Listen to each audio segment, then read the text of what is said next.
The Bruins, Joshua Carroll.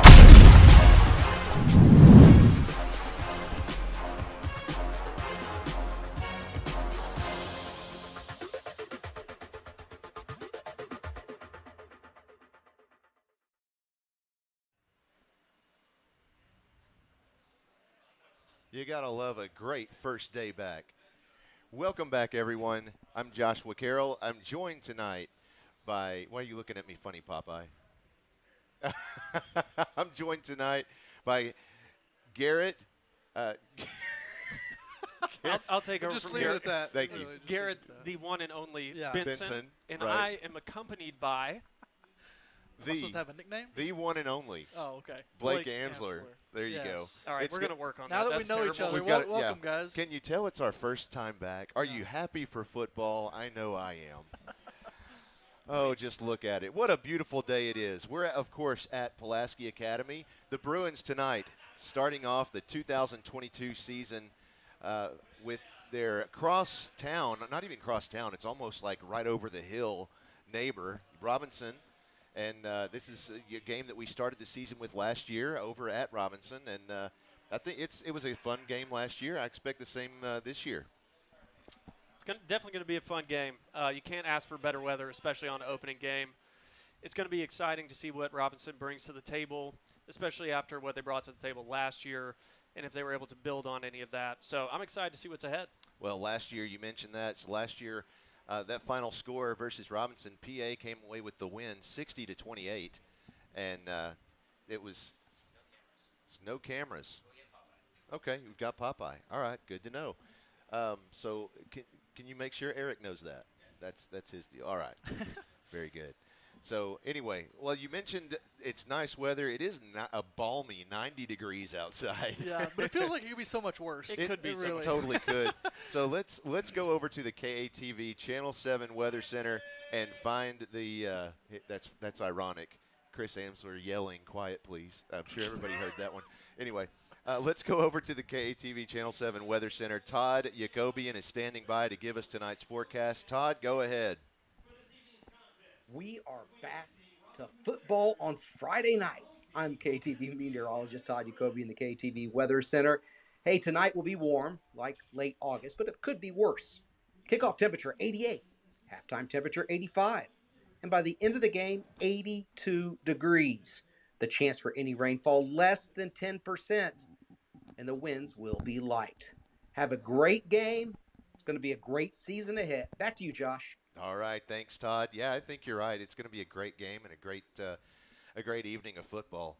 So I had a chance to speak with several of the coaches earlier tonight, and there were a couple of things of note, especially on the defensive side of the ball, and I wanted to see what you thought about this. Blake, of course, you were the defensive line coach, offensive line coach. Okay, all right, sorry.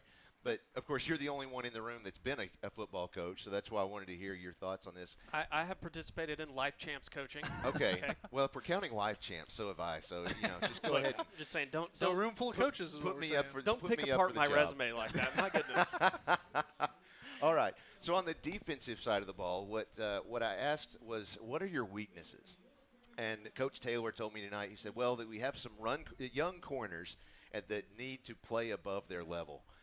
Break that down for us. Yeah, it's the cycle of high school football. You only get a player at most to start for 3 years, and then you're going to have to cycle at some point. So it's not like the NFL where you can get a player for 10 years, 15 years to stay around. So this stuff is going to come about, that players are going to leave. You're going to have to find new talent to fill it, whatever it is. But ways that you cover that are, what coverages are you calling in the back end? How are you getting linebackers to help on coverage some more? How are you double teaming some receiver that might have an advantage over those young corners? So it'd be interesting to see how Coach Wyatt uses the D-backs and uses the coverage to hide some of those. And maybe he trusts them enough to leave them on an island in man coverage and give them a shot to make a play. And that's kind of the MO of the PA defense, is that blitzing, bring pressure, and most of the time kind of leave them out on an island. So Sure. We'll see if they keep that going this year. I'm sure they will, but you never know. Right. Okay, so on the defensive strengths, what he told me was that one of their biggest strengths is the D-line this year. and that Coach Jones, new to the team this year, I don't know that I've got him on this particular roster. I was going to look for him on Jamal here. Jones. Jamal, thank you. Yep. Jamal Jones, new hire for the Bruins this year, the defensive line coach. And he said that Coach Jones has been playing at has them playing at a high level on the D-line. They have a lot of experience with 3 seniors starting tonight on that D-line. Tell us how significant that is. Yeah, watching the Bryant scrimmage last week, that was a position group. Was that last week? Yeah, last week I guess it was. Watching that the D-line really did stand out to me, especially Romello Bell. Looks like a college athlete out there playing, and I mean, he can be streaky. I think the question mark there is going to be how consistent is he? Is he an every down player that makes a play, 2 times a series, or is he a once a quarter player? Like when are those huge sacks, huge tackles for losses going to come into play? And the beauty of the PA defense, though, is it doesn't rely on one person to do that all. It's constantly blitzing and twisting and all of that to create linebacker pressure. So it doesn't have to fall onto one player, but as a position group, I think they're very experienced. And hopefully, I think Coach Taylor's probably going to harp on alignment, getting lined up well, and getting in the gap they're supposed to cover with the run game to where they don't have a huge busted hole in the middle for the running game. And we'll see, they're going to incorporate the blitz on the passing game. So when they know it's a passing situation, that's going to free Romello Bell up and Josh Holloman to get after the quarterback and make their move to create some of those sacks for huge plays. Right. So I have an elementary question for you. You said Romello Bell looks like a collegiate athlete. At this level, what in your mind creates that opinion of a collegiate athlete over another? Well, you obviously look at the basics like everyone knows. Height, weight, strength, stuff like that. But some things I'd start to look at is like body fat percentage on a player. Like sometimes you can see, especially high school offensive linemen, they can often be beefy. Yeah, right. And they don't really look polished. Right. But Romello has a very polished body. And even the moves that I saw at Bryant on the Bryant scrimmage, he's got some moves that'll translate, I think. And I think he's already got some offers from UCA and a couple others that I can't think of right now. But he's got some. He's got 3 or 4, yeah. Yeah. So he's gotten some looks already. But as far as, it's the technique-wise in the game and it's the body shape outside that I think. Right. Well, let's take a look real quick at one of our new promotions this year, and that is the Perfect Prediction. Every football game this season, you will have a chance to win. You can actually participate tonight. Scan that QR code on the screen right now. Now, if you don't know how to do that, I'm going to give you a quick tutorial. You bring up your phone, you open the camera, point it right at the screen, and look at that QR code, and it's going to have a little thing that you can click on the screen. You don't have to take a picture of it. Just tap on the screen, and it'll open that link. When you do that, you can submit your perfect prediction on the final score of today's game. If you guess correctly, you could win a gift card to Homer's Kitchen. Be sure to enter each week for a chance to win. Perfect Prediction is sponsored by Rise Counseling. Rise consists of a team of highly trained professionals that offer behavioral health services to children, teens, and families. They can provide individual and family counseling services as well as diagnostic testing, ADHD, and learning disabilities. Make sure to check out their full range of services on their website at riseforfamilies.com. All right.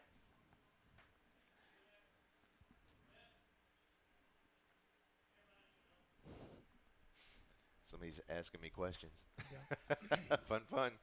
It feels like a first day back. It's almost like we're in practice mode here. It's most definitely a first day back. But hey, that makes it all fun again. Oh, no That's doubt. what brings all the experience back. Right. Y'all have done the basketball game since I've been on here. Well, so that's even rustier for me. I mean, that's a whole different sport, Blake. I know you know that. But at least you're talking on a microphone. Well, and there's a lot less involved, Is it? Yeah, it really is. There's a lot less involved in basketball.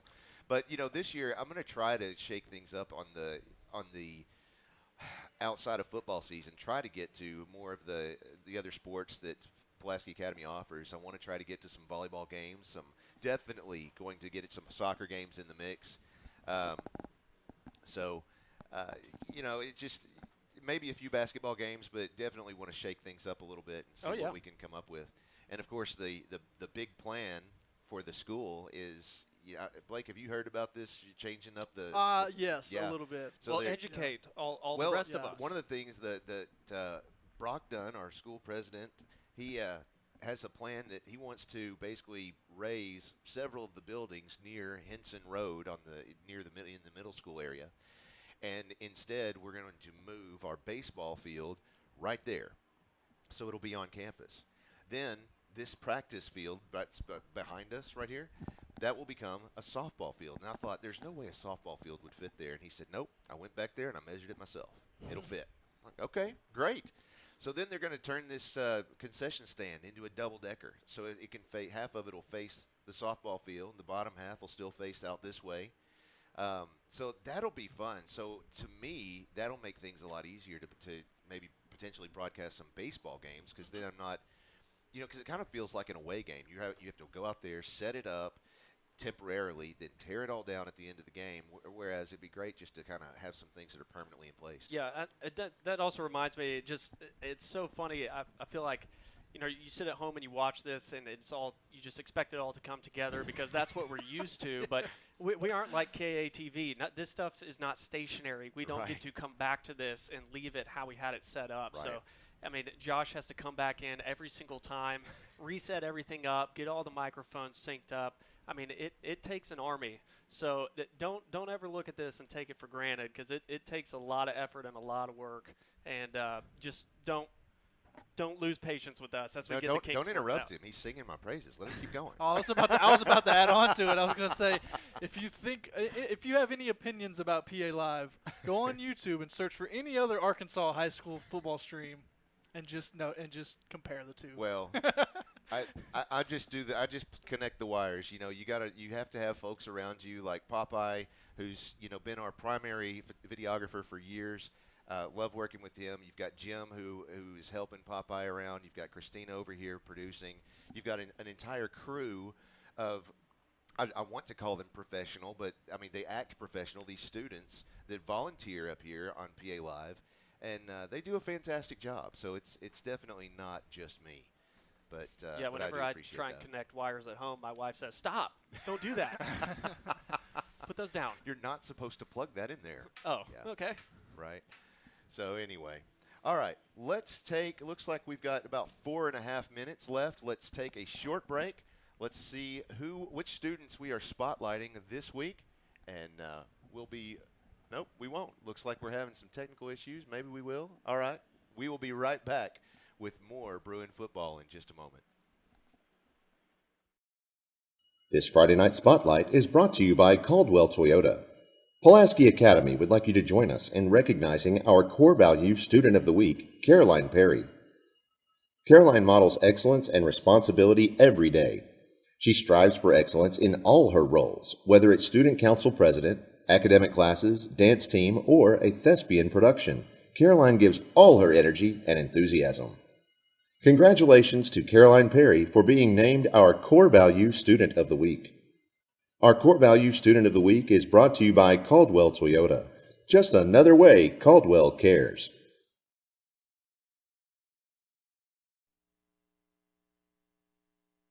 Welcome back. Looks like the team captains are heading out there for the coin toss. Representing the Bruins tonight is Hunt Harrison, Jalen McKinney, Kel Busby. You have Preston Spann, along with Alan Thomason. Alan Thomason, I wish they had his weight and his height on this roster. It's a funny story. He, of course, has been on the wrestling team the last couple of years. Walked in, missed a lot of the season last year just because he was, overcome with a lot of academic things and some of the more important things in life. Sure. Joined the team just before, I guess it was a couple of weeks before the state dual tournament. Got some wrestling in there. I think he maybe wrestled 4 weeks. I think that feels about right. Before the state championship tournament, walked in to the Jack Stevens Center and owned it. Yeah. Ended up on the top spot on the podium, number 1 in the 285-pound division. That's the heavyweight. That's as high as it goes. And talking to his mom, I think it was. Is that right? Is that who we heard that from? Is that, yeah. If he is, and he's not, you look at him, he's fit. He's athletically fit. He's not overweight at all. He's just really tall and fit and extremely strong. Well, let me tell you one thing. I'm not going to be picking him up ever Oh, in my life. no. So. No, but here's the fun thing. He probably will not be eligible to wrestle this year because he will be clearly over 285 and won't be able to get under it to wrestle. So, I mean, which goes back to our point about college athletes. Right. He doesn't look like he weighs 285. No. Right. Yeah. He's tall and slender, and his hips Right. are thin. Yeah. But his legs and his upper body chest area are gigantic. Yeah. Yeah. It's just crazy. Well, looks like the Robinson Senators have already run out on the field. And I believe they won the toss and elected to receive as well. Thanks for paying attention to that. I wasn't. We've got a lot of media here for this game tonight. I've already seen Channel 11, Channel 4. We've got like 2 or 3 folks from Scorebook Live. I saw Fox down there. Yeah, I normally don't like it when the media follows me around. I really tried to get them to step away for this game. Yeah. Well, It's tough. you can't hold them back. Can't. You know, it's just it's a life we live as PA broadcasters. Right.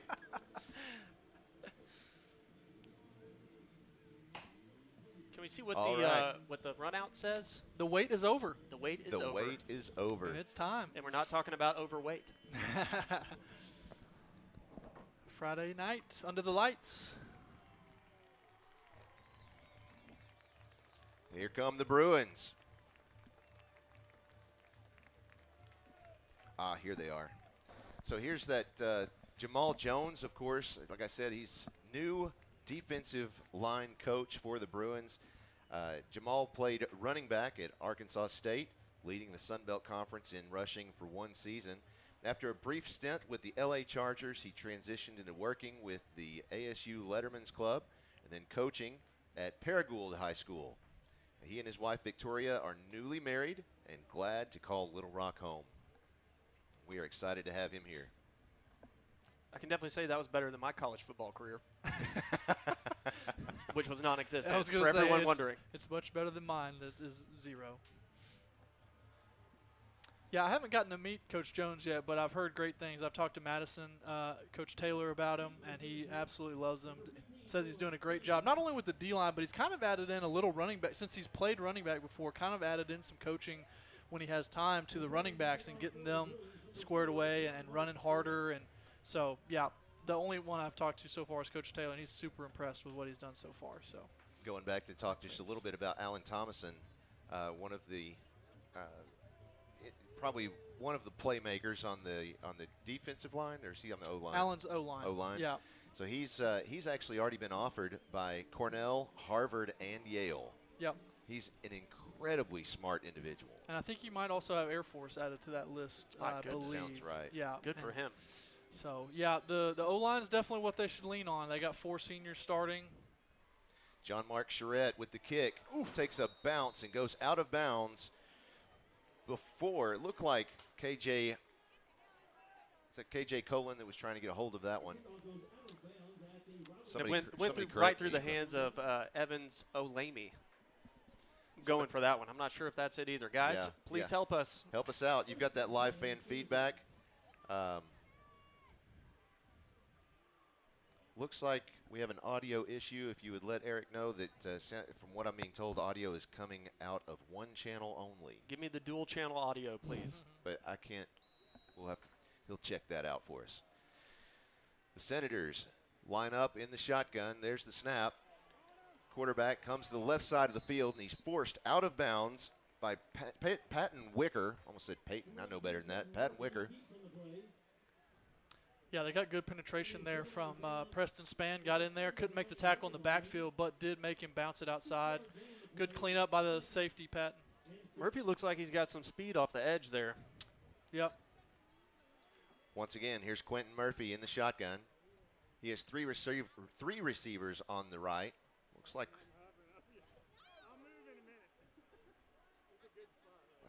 Where is? Kind of an odd formation. Yeah, I was looking at Ashton Williams there, number 6. He shifted from the right side to the left. Looks like they're going to call false start on Robinson. Yeah, they don't really have a running back, a traditional running back there. They've got a kind of up back, full back look with. So I guess they're just kind of counting the quarterback as the sole running back too. So look for the quarterback to keep it a lot, then maybe get the ball out quick to some of these spread out receivers. Same formation.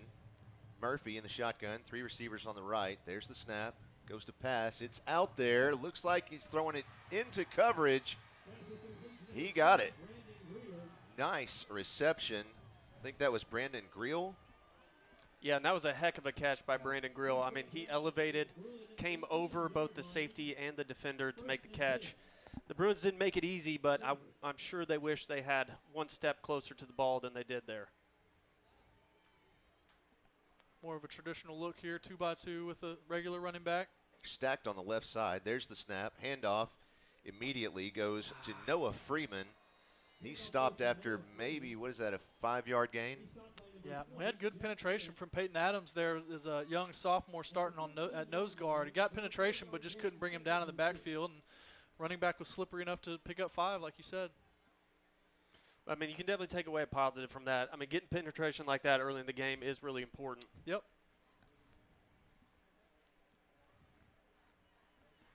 Looks to pass. He's in the end zone, gets a fingertip on it, but the Bruins say, Yeah, I think that's Walt Smiley out there, one of those young corners we were talking about, kind of getting left one-on-one. So there's your answer to that. They're still going to trust him to play man coverage.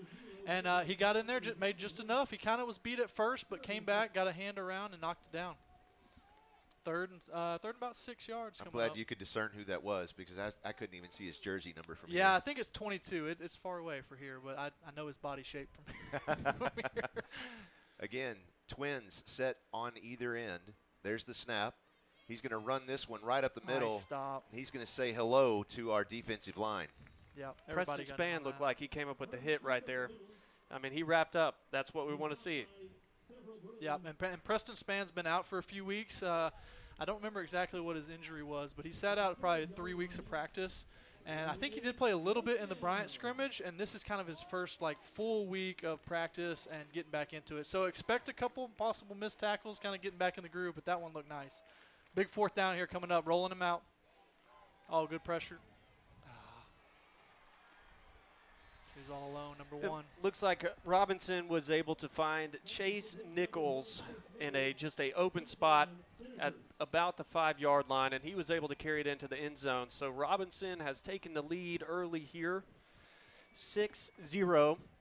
They're going to kick the field goal, and we'll see if they can make it 7. Yeah, that was kind of a run-pass option for the quarterback. He was rolling out to his right and obviously had the option to run it if he needed to. He was pressured and just found the open receiver. No one on him.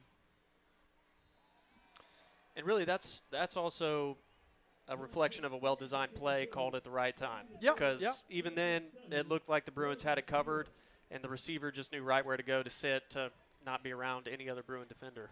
Yeah, and that fourth and short, it was like 4th and 4, I think. That yardage is just kind of it's just a tough thing.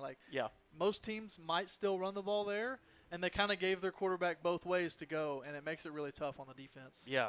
So I feel like in moments like that, you just do the best you can and hope that what you've called is correct and just feel confident in that if you're the Bruins defense. Yeah, they stuck to their guns. I mean, they brought pressure. They got it in his face, and he just got the ball off right at the right time and ended up completing him. But that's not going to discourage the defense. I promise you they're still going to bring pressure and create more havoc up there.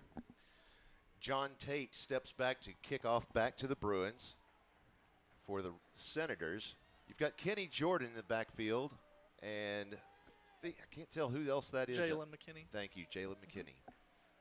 This one will go to Kenny Jordan. He's across the 20, makes his way up to the 25, where he is met and brought down by Brandon Withers.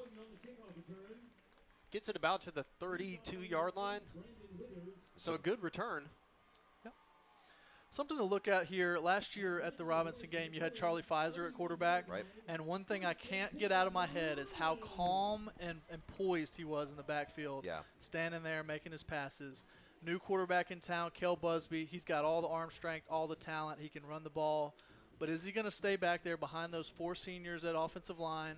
stay calm, make his plays. That's something that sticks out to me. We'll see what happens. Well, and he's not new to the team, but this is his first game to start.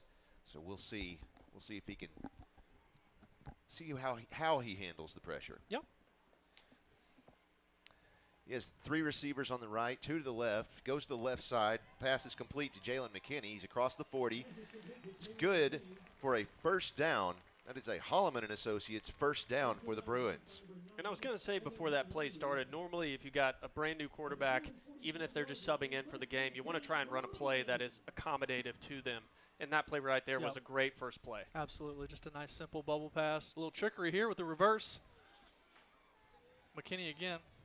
It's only a 2-yard gain for McKinney that time. And oftentimes the coaches will use stuff like that, trick plays, different formations at the start of a game just to make the defense start thinking. Get those kids' brains moving to where they start thinking about all kinds of what could happen, and that keeps them on their toes to let most of your regular offensive stuff start to work. This time it's Kenny Jordan with the carry. Looks like he was stopped by number 3, Brandon Grill. And Alan Thomason was out there making a big block. He had a guy out on the hash, on the ground. Yeah, 3rd and 4 coming up. Busby again in the shotgun. He has 3 receivers on the right, 1 to the left, 1 man in the backfield. That's Jordan on his right side. Looks like pressure's coming from the Robinson defense. The ball's going to have to come out pretty fast. Nope, they're backing off it. 3rd and 3. There's the snap. Little play action. Looks to pass. Under pressure. Throws it into double coverage. He's lucky he didn't get that one picked off, but the defenders were not looking for the ball. Yeah, tight man coverage back there. Not as much time as he probably wanted in the back, but brings up a 4th and 3, 4th and 4 here. Spreading them out wide, quads to the right. Single receiver on the left side. 4th and 3. There's the snap. Taking his time. A lot of time. Way to get out. Throw it out Nice there. play. Oh, He got wow. one down. Complete to Jalen McKinney for Nice the catch. first down. Great play by Kell, too. He got pressured, moved out to his left, knew where those receivers were going to be right past the sticks. Great play to keep the chains moving. And just like that, the Bruins are ready once again. There's the snap. He rolls out to the right side, looking to pass. Pass is out there. It is complete to Tyson McCarroll, and he's forced out of bounds. A beach ball comes flying out onto the field. Hey, it's a part of the excitement. Yeah, student section. Starting to get in the groove. 2 nice plays back-to-back real quick. Keep the pace up. Busby has 3 receivers on the right, 2 to the left. There's the snap. Quick shovel pass to Kenny Jordan. He turns back up the middle. Good Nice move. cut, yeah. That could be, yes it is, another. That is 3 Holloman and Associates Keep it first moving. downs in a row. You can see Robinson changing out D linemen. You know, if you get 3 straight plays that are real quick, those guys are going to start sucking wind and they're going to have to come out. So now you've got your second team defense out there. Keep the speed up. Again, same formation, 3 receivers on the right, 2 to the left. Busby in the shotgun. There's the snap. Looks to the left side. Passes Nice. out there. It's complete to Andrew Pfizer. And he is forced out of bounds after another first down. Yep, keep the pace up. Subbing out still. Now you got some of your linebackers coming out because they're tired. This time he has 3 on the right, 1 on the left, 1 man in the backfield. There's the snap. Absolutely. What's that? Cramps are going to come up eventually. Oh, It's always yeah. the first 2, 3 Oh. games of the year. Yep. Oh, yeah. Give it about halftime and people will start cramping Oh, up. no doubt. No doubt. Yeah. That's Hey, when, those cramps are brutal. Yeah, they really are. that's when Todd Ross will be down on the sidelines passing out potato chips and Oh yeah. What Pickle are- juice. Pickle juice, yeah. I was just trying to And think, yeah. Gatorades, all kinds of stuff. When I had a cramp one time, you could have handed me anything. I would have Oh, yeah. drank it. Please make it stop. Twins stacked on either end. There's the play. snap. I didn't even see. Get it Oh, in there. wow. Nice job. Will Hawkins with the carry. Yep, got it. That's a touchdown for the Bruins. Little misdirection play. And Wow. Will's picking up right where he left off. He had a great season last year, and he's making a nice introductory statement for the season this year, and especially for the Bruins offense. That's definitely what you want to see as you're coming out. And we're going to do the classic 2-point conversion try here, so let's see if we can't top this drive off.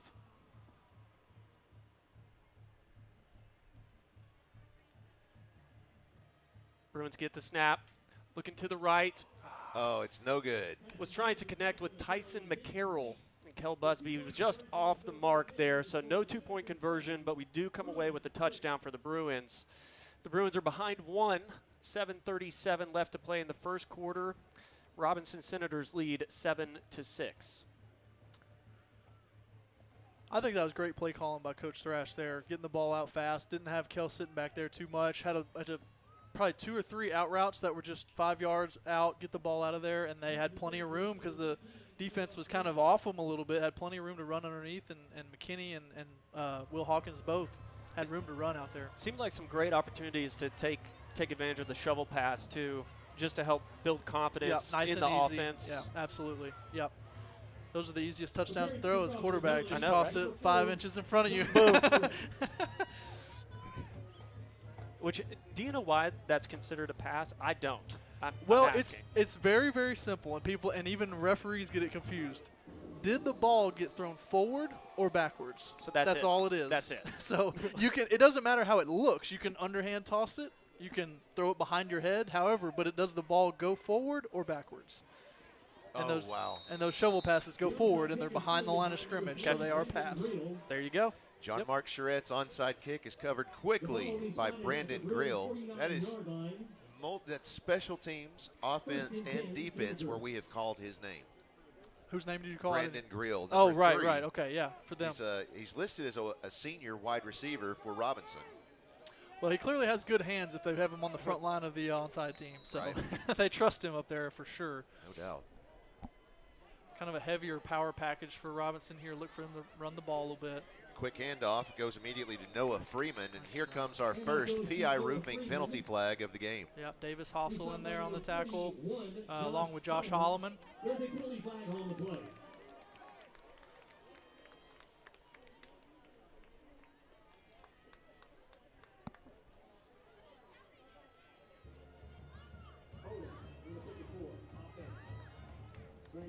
So they're going to call holding on Julian Campos for the Robinson Senators, which will back it up. And they will be on the 39.5-yard line. Yep, still first down.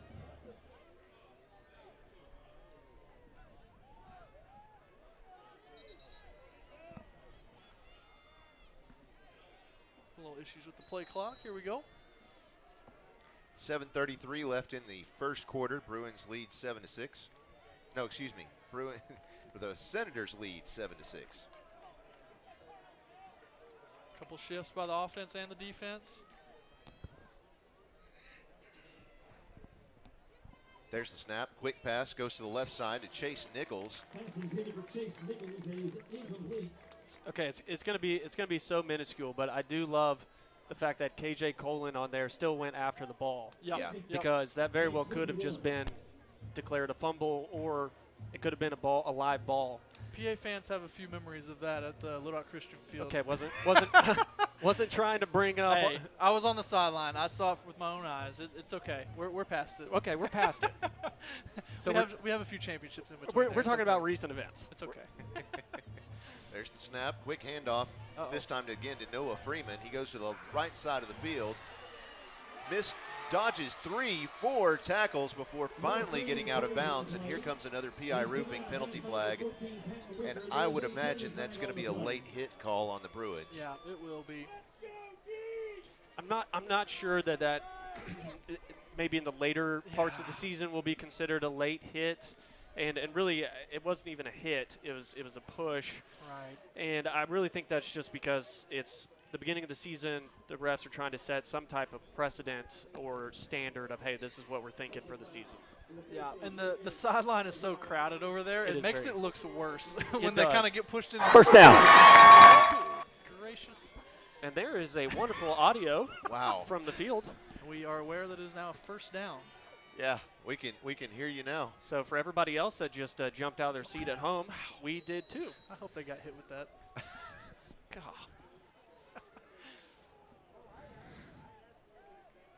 I can confirm it's plugged in now. Christina tells us that the ref mic wasn't plugged in, and now it is.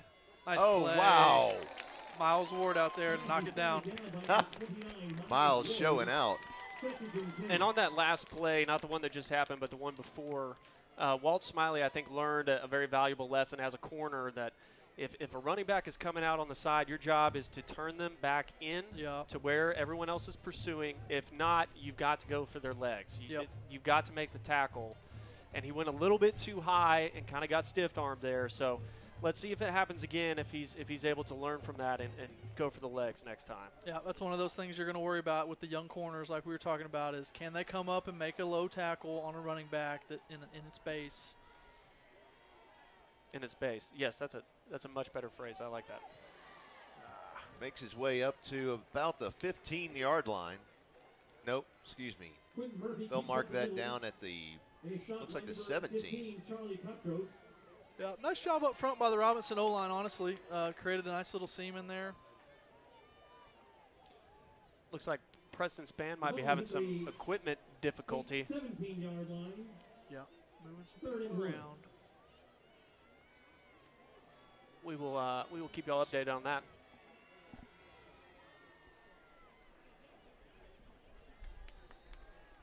Murphy keeps again on the play. He's wrapped up by number 9, Hunt Harrison. And looks like they're going to need another. They're calling for someone. Are they calling for the trainer or just? At the 12-yard line. I'm not sure all the Robinson players were really concerned about something. Yeah, they were. And then it none of the players seemed to yeah. be concerned about it. I don't know. I thought that maybe someone was hurt. That's what it looked like. Yeah, but I don't think it was, though. No. 1st and 10, right outside of the red zone, or in the red zone, rather. Murphy in the shotgun. He has 3 receivers on the left, man in the tailback slot. Gives a quick handoff to that tailback. He is stopped at the 10-yard line. And it's Freeman with the carry. Yeah, it looked like John Stephen Goodwin out there at linebacker and Josh Holloman in on the tackle as well. One thing that kind of goes unspoken is Theo Turif at DN, number 73 right here on our side, got outside of his offensive tackle, held the edge, and forced the stretch play back inside. That's exactly his job. He did not make the tackle. He's not going to get on the stat sheet, but he did his job, and he pushed him into the rest of the team. That's a great job by Theo. I love it when you point things out like that because that is one of those positions that is so crucial to the play, but it's a very thankless position. Right. Twin receivers stacked on either side. Murphy goes to the left side, passes complete to Chase Nichols, and he is knocked out of bounds hard at about the 4-yard line. That'll bring up 3rd and about 3 yards to go, I think. So if they continue to run kind of these stop routes where they're just making easy pitches, as a defense, do we go man-to-man on them and then have a zone coverage up on top, or what adjustments would we try and make? Yeah, well, the closer that you get to the end zone, really, there's less space for the secondary to cover. So you can take more risk of man coverage and press man coverage where you're right up in their face because there's just not as much room for you to cover. Right. Go back to the ground game. Yep. He's going to carry it, and into the end zone they go. Another touchdown for the Senators. Looked like Noah Freeman on the carry there to get the touchdown. Just to make a note, Quentin Murphy is looking like he's struggling getting off the field. He got a little hobble to his step. He might have just been shaken up a little bit. Maybe that was what the players were worried Maybe about. So. Because he was the one carrying the ball, I think, when they Yeah. started yelling for the sideline. But I didn't see anything wrong with him, really. It might be a cramp. It definitely could be. Definite possibility. He might have just battled through it for a couple plays and got to the sideline. John Tate out there to kick the extra point. Kick is up, and it is good. So Robinson extends their lead 14-6 over Pulaski Academy. We have 3 minutes, 55 seconds left in the first quarter. And as defensive coaches on that drive, you're going to look back at the long outside run that we botched the tackle at the corner, and then he got around the edge. And I think it was like 2nd and 20 or something at that point, which, you know, it's in favor of the defense right there. But that huge play to get a first down just kind of resets the whole drive. And it's like, okay, well, that holding call completely got wiped away now. It's for regular 1st and 10, and they've got huge momentum. And because let's see, does the personal foul add on to? Oh yes, I forgot about that. Yeah, yes, it's 15 more past that. So, yeah, it was that was a huge play. Yeah. Not only the huge run, but the penalty as well. Yeah, so that was a big shift in yardage overall. Yeah. Going quickly over to our Ron Jones Realty, excuse me, that's the Ron Jones Remax Affiliates Realty live fan feedback. Congratulations to Shannon McDaniel Sr., number 55. Good game. Absolutely. We've got Good Luck Bruins from Uncle Kirk. Let's go Northwestern Wildcats tomorrow versus the Cornhuskers. Of course, that is Joe Hyman's Uncle Kirk. Awesome. Never forget him. And from the man himself, Ron Jones, up here. He's actually in the press box spotting for us this season. Heck so, yeah. He sent a picture and said, "Come on, Bruins." Using his own sponsored service, huh? Yeah, I love it. I love it. Why not? I like it. Well, that's how he actually connected with him in the first place. He was so into it. He was actually sending messages to our live fan feedback, and then eventually just asked, "Hey, how do I get involved in this?" Awesome. I love it. So if somebody did want to get involved, well, just do like that. Send a message across to our live fan Text it in. feedback. Apparently, that is effective. That'll get you right to Josh. Also, a little quick side message to you. Brian Muldrow says hello, and we'll have you back anytime. I say happy birthday to Brian Muldrow because I'm pretty sure it's his birthday today. Well, there you go. well, if it's his birthday, I too say happy birthday. But yes, Brian, love you, brother. Mom, I love you. Prior to the kickoff, there is a My mom said flag she was on going to play. watch, but I don't know if I believe her for very long. I'm guessing there's going to be an offside call. It looks they did throw a PI Roofing penalty flag right there at the 40-yard line. Yeah, they're going to re-kick this one.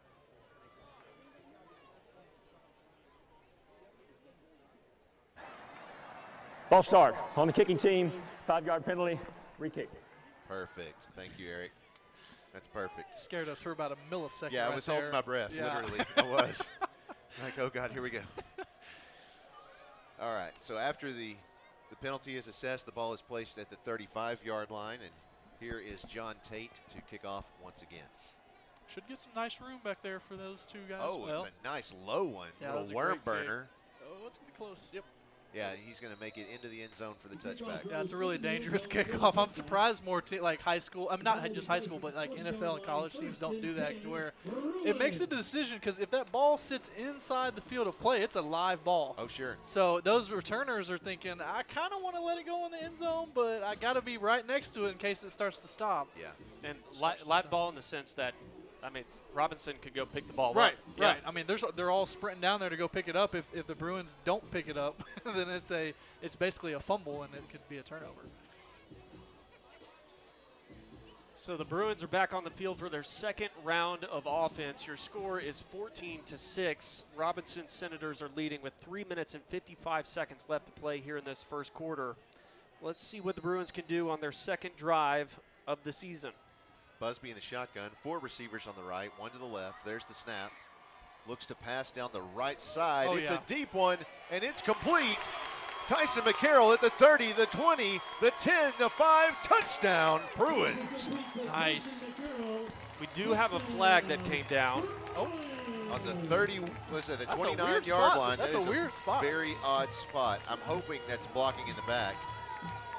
I But, hope not. or excuse me, Yeah. that's not what I meant. I meant I'm hoping a sideline warning. Yeah, Yeah. now that could be. Yeah, that would be a spot for that. Their coaches were in the way of the ref running down the sideline potentially. He picked it up. I didn't hear him say anything. here, We have a sideline warning Yep. on Robinson. There's no yardage penalty for that penalty. So here's what's tough about that, and this I have a hard time faulting Robinson for that one right there, and that's simply because if you look at that sideline, Oh, no. you know there is no room Right. at all. The stands over there are pretty small, and they have got the stands completely full and then some. It looks like they brought most of their seniors Yeah. out tonight, and so they're all right there just off the field. I mean, Right.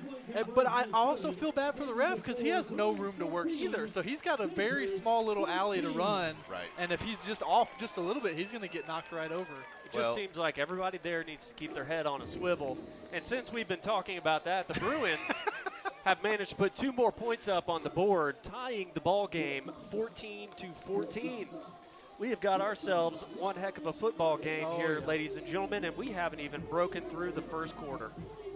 Got another message across our live fan feedback. They say, good job, Tyson. Great job. Oh, yeah, that was amazing. Great route, great time by the offensive line, great ball by Kel. So when Kel threw that ball, to me, it looks almost like it came out wobbly. I didn't really notice it. Really. Okay. It could have just been me. When I saw that, I was like, I'm going to pay attention to that because it was very interesting. If that's his mechanics for how he throws the ball, could be interesting. I don't know. I didn't notice it. I did notice this onside kick set up for a little whirly bird kick by Walt Smiley. This is interesting. Let's see if we can get a bounce. Nope. Great job. I think that's the same guy, wasn't it? So Brandon Greel. They do expect a bounce there? Is that?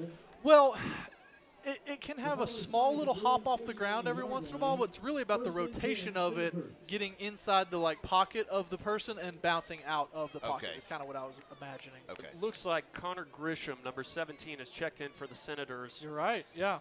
To maybe give Quentin a break. So we'll see how this works out for them and how many plays he's going to be in. He's a big boy, 6'1", 190 pounds. They let him list his quarterback. If he is 6'1", I am 7 feet tall. I'm telling you.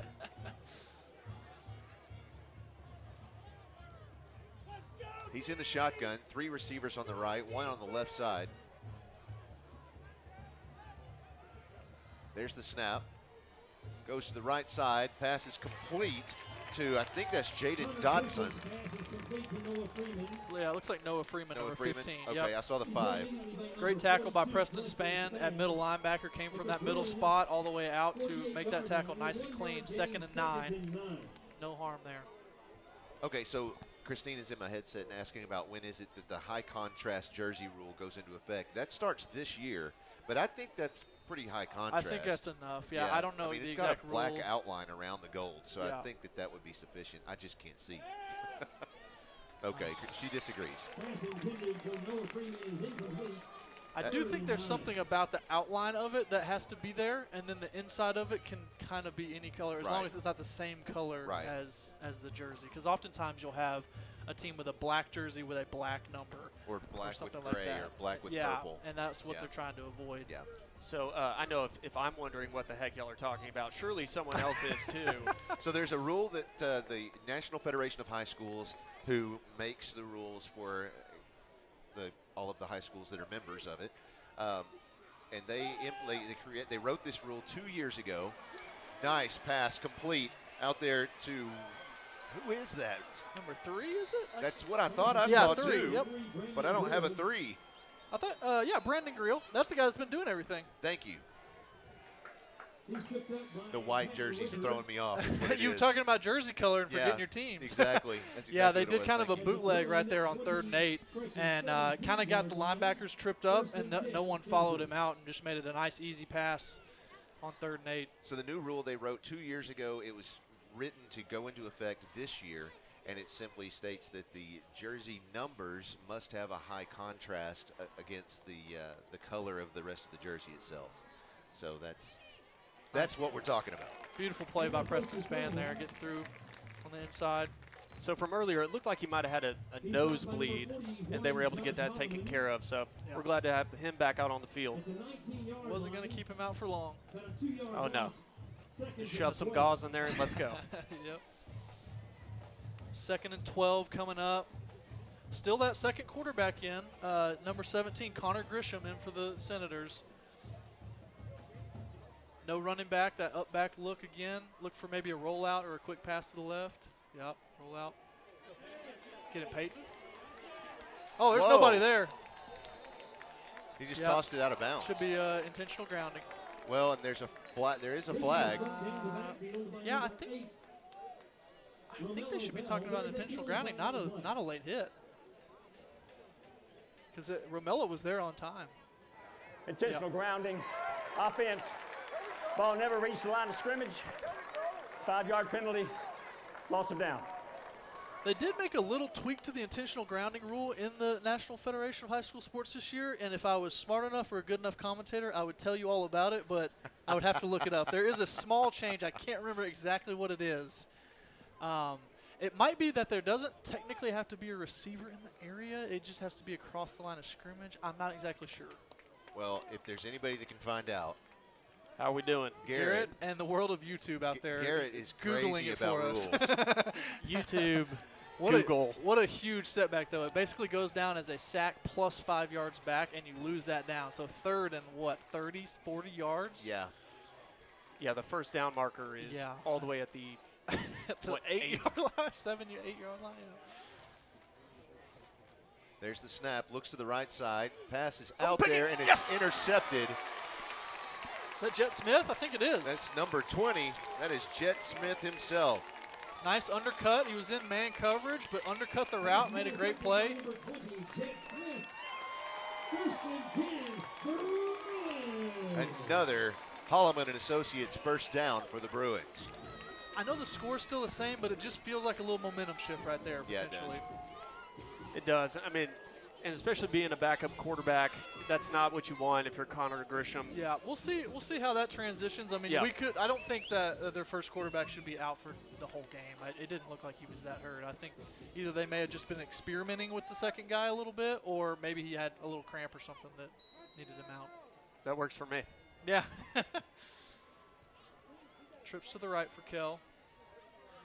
One man in the backfield, one on the left side. There's the snap. Little play action and then a handoff. That was to Kenny Jordan. Handoff goes to Kenny Jordan. Picks up another first down. Yep, keep the pace up. Let's go. He's brought down at the 34-yard line. First and 10, Bruins. They have twins on either end of the field. One man in the backfield. Again, a snap. Handoff again Kenny? to Kenny Jordan. Picks up another first down for the Bruins. A lot of people after last year were worried, you're losing your starting quarterback, Charlie Pfizer, starting running back Joe Hyman, who's, like we said, at Northwestern now.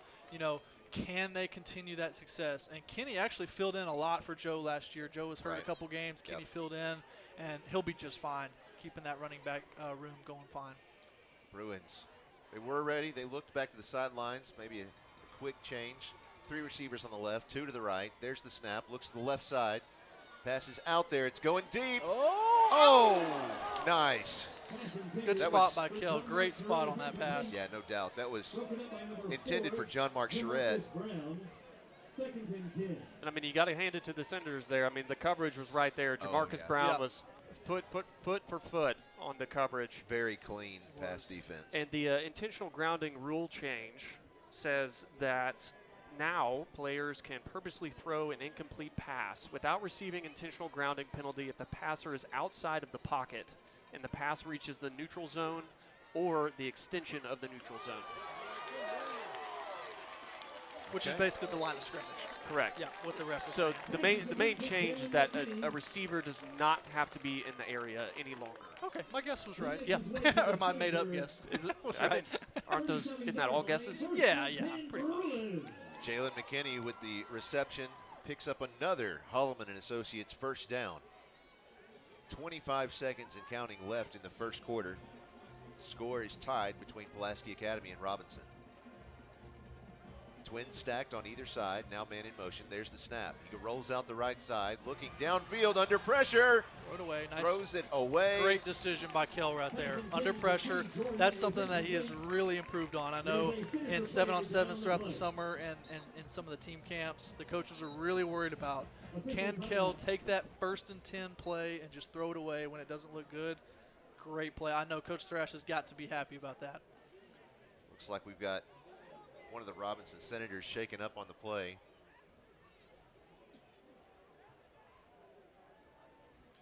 The athletic trainers are definitely going to earn their keep today.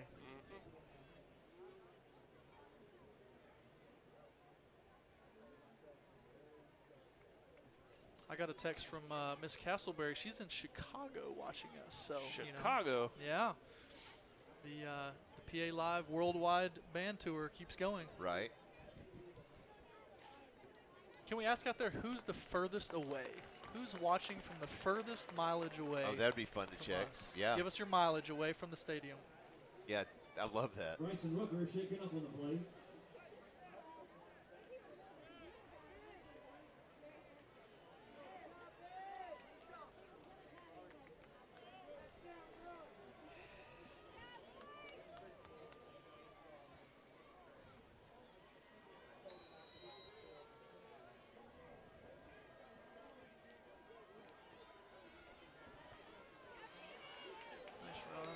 That was a nice run by Kenny Jordan. Looks like he picked up about 6 yards. Yeah, nice easy run call on 2nd and 10. Gets it to a nice, manageable 3rd and 5. I guess that's the end of the first quarter, right? That is the end of the first quarter. Score is tied between the Bruins and the Robinson Senators. Let's take a short break. We'll be right back with more Bruin football in just a minute. This Friday Night Spotlight is brought to you by Caldwell Toyota. Pulaski Academy would like you to join us in recognizing our core value Student of the Week, Caroline Perry. Caroline models excellence and responsibility every day. She strives for excellence in all her roles, whether it's student council president, academic classes, dance team, or a thespian production. Caroline gives all her energy and enthusiasm. Congratulations to Caroline Perry for being named our Core Value Student of the Week. Our Core Value Student of the Week is brought to you by Caldwell Toyota. Just another way Caldwell cares.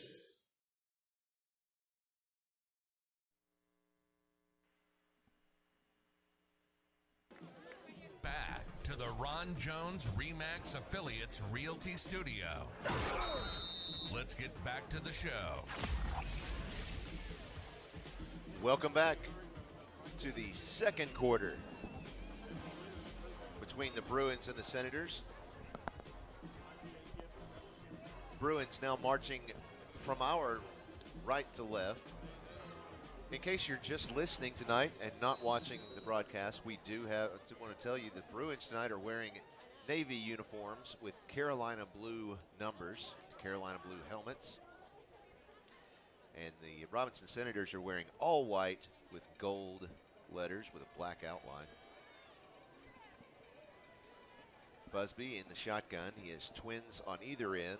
There's the snap. Looks to the left side. Passes out there, and it's complete to John Mark Charette. It's forced out of bounds. It looked like maybe about the 8-yard line. That'll be another first down for the Bruins. Great protection up front. Kel looked really calm back there. Nice zip ball out to Charette wide. Coach Thrash keeping the pace up, getting them set. 4 quads to the right. Quads to the right, 1 to the left. Busby rolls out the right side, throws it out there. I think that was intended for Jalen McKinney, yeah. Yeah, kind of a weird spot to throw it in. It was kind of covered. And the player that actually made contact is down for the Senators. Might have gotten the breath knocked out of him or something. Maybe. Hitting Jalen.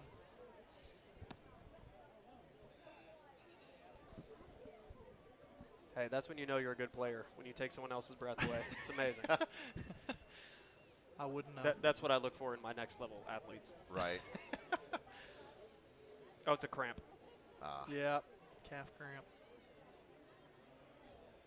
So just a note, in the overall scheme of football, this is actually going to be a big quarter for both the Bruins and the Robinson Senators, because if you remember at the beginning of the game, the Senators elected to receive the ball, which means that after halftime is over, the Bruins will receive the ball to start the second half of the game.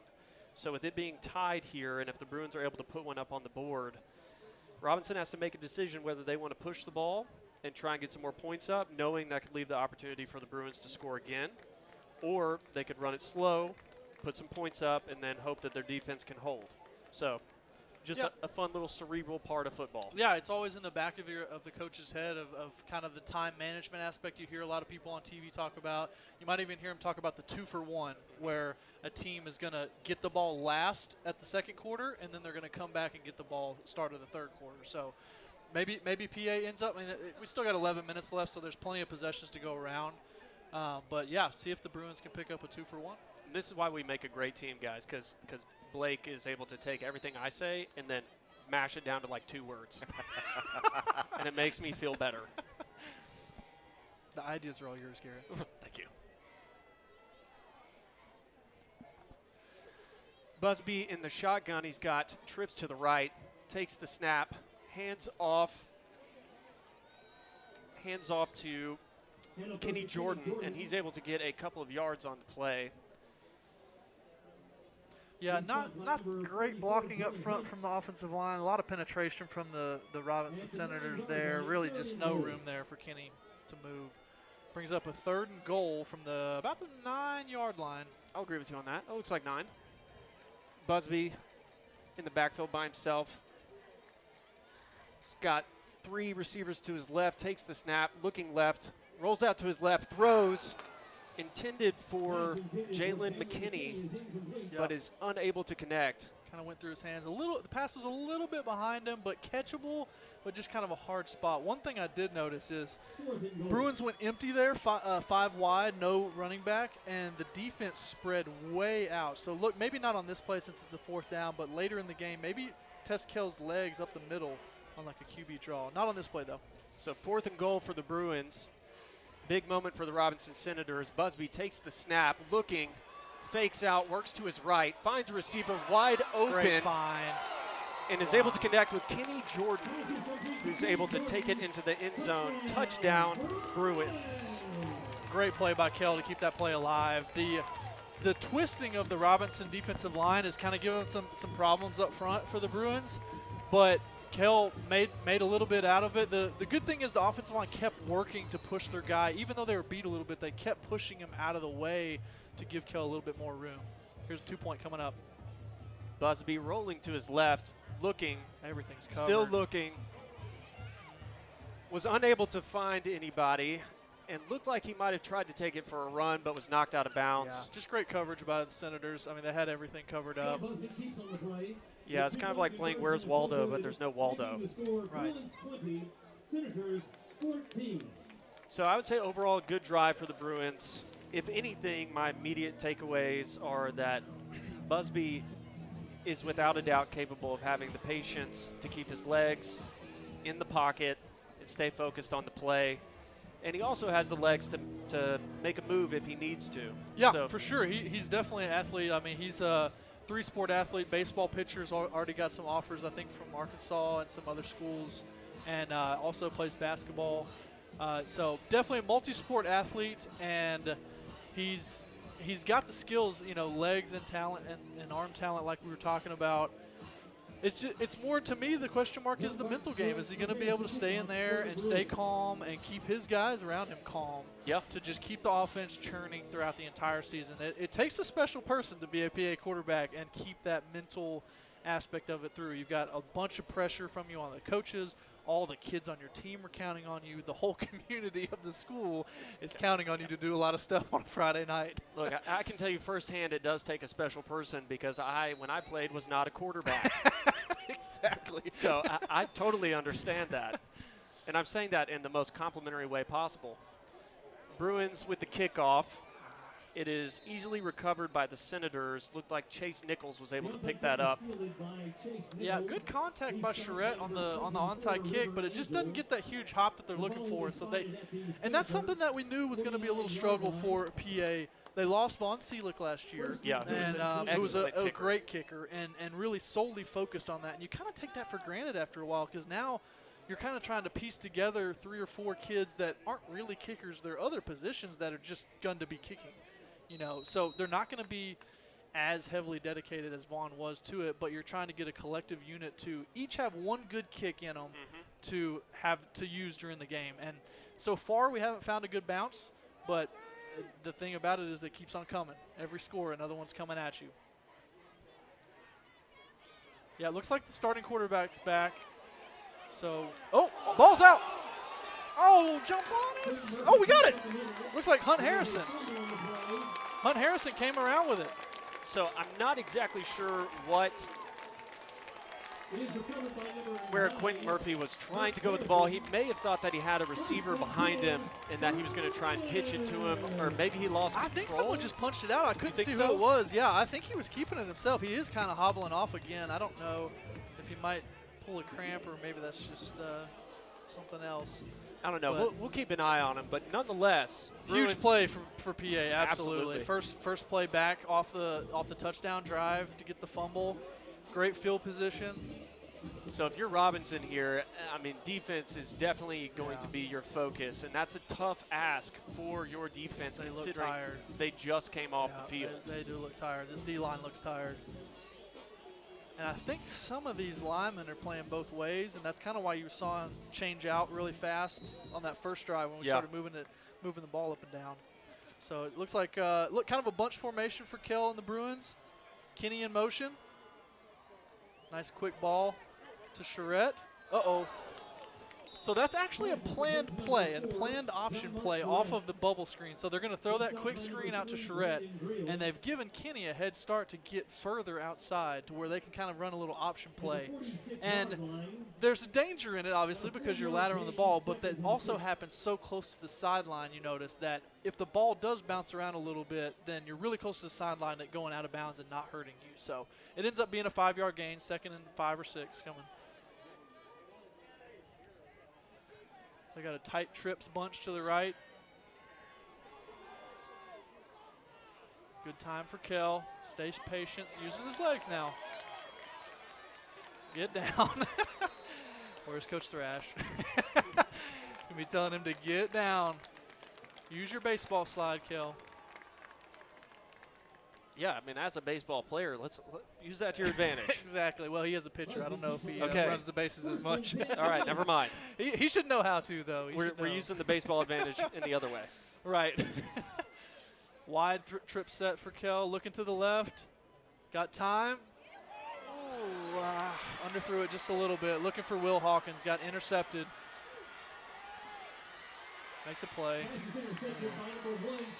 So it was intercepted by Chase Nichols. He was able to bring the ball back all the way to what looks like, the 46-yard line. So he brought it back quite a ways. Basically the line of scrimmage. Yeah.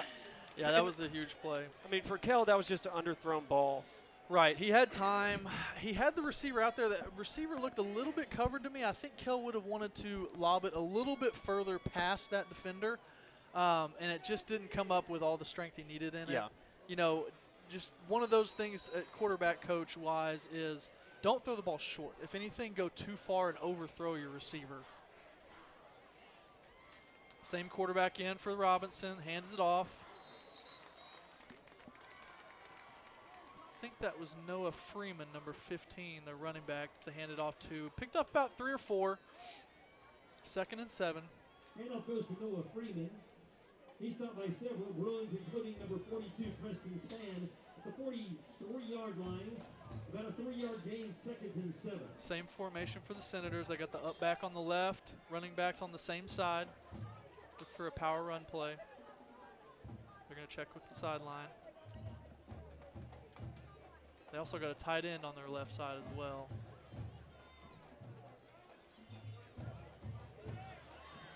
Good hard run, really. Hard run by Noah Freeman. Stopped up by, who was that, number 28? John Stephen Goodwin. He's got a new number this year. I wasn't used to it. Okay, so I'm going to pick up here for just a second Yeah. because I just gave our friend Garrett a fisherman's friend. If you've never had one of those, it is an extremely stout throat lozenge. And he is. So full disclosure, I've never had one. You have now. Man. He looks like he's just eating the hottest hot sauce I've ever seen. It's not spicy. It's just really, really, really strong. Look, let me tell you, if you need to wake up in the morning and put one of these bad boys in your mouth. And he only had a half one. You'll be good to go. I swear by these things. Puts peppermints to shame. Yeah. As an announcer, if your throat gets to a certain point, yeah, fisherman's friend, there's a free plug. 3-yard line, 1st and 10 Senators. Popeye's showing us a fireball. He goes atomic fireballs. Okay, that's another route. That's his wake up. Yeah, he goes the cinnamon route, I guess. Sticks one of those. He crushes one of them up, puts it up his nose, and he's good to go for about 7 hours. That's how he gets his driving done, really. You know, he doesn't eat, I've heard. Look at this formation. Yeah, very odd formation. You got triplets stacked on the right side of the line. Great penetration. Wow. Who was that? Was that River Angel, 24? Yep, it was. Yeah, it was. Great penetration for a young guy like River, who's battling to get a position on that defensive line. Gets a little penetration in there. Makes the play. The coaches will be happy about that. Yeah, you got to love that for a player who's battling for a spot, able to step up and make a play. 6-yard line, 2nd and 13. Couple substitutions coming in for the Senators. So 2nd and 13 for the Senators. Your score is Bruins 20, Senators 14. You've got 7 minutes and 45 seconds left to play in this second quarter. It looks like the Senators are going to take a timeout here. Timeout, Senators. Like you just said, 7:43 left in the half. Be sure to stick around for the Akel's Carpet One halftime show. Had to think about that one for a second. Stick around because we will have members of this year's volleyball team coming up. Or excuse me, that's not correct. The soccer team. Let me get that straight. The state champion soccer team. So the several members of the girls state champion soccer team are coming up to talk to us about their season. Of course, the soccer season ends right at the very end of the school year, and so they don't get a whole lot of fanfare, and you know, a lot of times we would have like a welcome home, you know, as they're arriving on the bus or something of that nature. They miss out on a lot of that, so we're glad to have them come up during halftime tonight. Hey, always glad to give them a platform to brag on themselves. They deserve it. And give me and you a break Amen. of talking. Now that we have our fire lozenges in our mouth.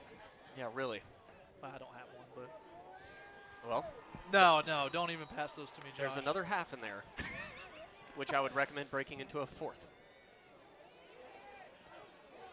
Nice play on defense. Coach Kelly's in the press box, by the way. Uh-oh. Good tackle there by Jet Smith. Dylan Hunt on the carry. He stopped Going to late bring up a for third and Jet long, Smith. 3rd and 11 for At the Robinson. 34-yard line, 3rd and 1. So if you're Robinson, I mean, this is, you go all 4 downs here. 3rd and 11. Yeah, probably. They can pick up about 5 or 6 yards and make it manageable.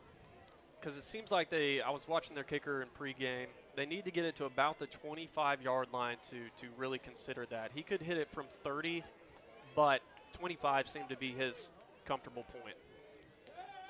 Back to pass. Throws something up. Ooh. Pass intended Bounced for around. Chase Henry was incomplete. It looked like, was that KJ Cohen on the tackle?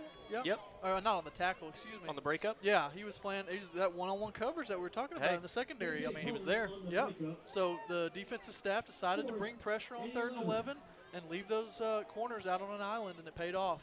And let me tell you, having played corner, knowing when on the defensive side, when that play is called that you're about to be left out on an island, there's a few seconds before the ball is snapped where you just process that for a second. Yep. And then when they go deep and you're able to defend it, it's one of the best feelings in football.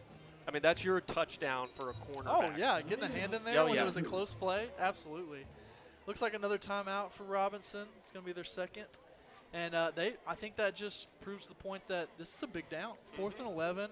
It's they're down by 6, coming up to the end of the first half. Like we were saying, 6.5 left, 6:50 left. And in all honesty, this would be big brain coaching style here, which from what I know about the Robinson coaching staff is definitely in their wheelhouse. That they could be doing a couple of these timeouts, really maybe not for the play for 4th down so much, but to ensure that their defense is getting a solid breather. Yeah, that's a great point. So then that they can feel extremely confident in them and then let the players feel confident to try and make a stop. Yeah, defense had 2 quick drives back-to-back because of the fumble last drive. So they've had 2 quick, long defensive plays, defensive series rather. Yep. You don't want to just give them another third one right after that. So you're probably right. That really, honestly, is probably the reason, along with settling their offense down and getting a solid play call for 4th and 11. So here we go. We got the up back in on the right side. Look for him to kind of max protect and use these 3 receivers. Oh, they handed off. Trickery. Great coverage. Jet Smith on the coverage. They went with the little. Oh, we do have a flag on the play. Pass intended for Gabriel Bonner is incomplete. I don't think he was across the line. It's a PI roofing penalty close to the 35-yard line. Holding, it looks like. Yeah, so they'll decline it. PA will take over. Good stop by the defense. So we'd like to take a moment and thank all of our sponsors for the game. PI Roofing for the penalties. Offense, number 54. That penalty is declined. Ball goes over on downs. We have a lot of fantastic sponsors this year, including Caldwell Toyota, Holloman and Associates, PI Roofing, Hug and Haul, Ron Jones Remax Affiliates Realty, Akel's Carpet One, and of course, Crown Trophy of Little Rock, our presenting sponsor.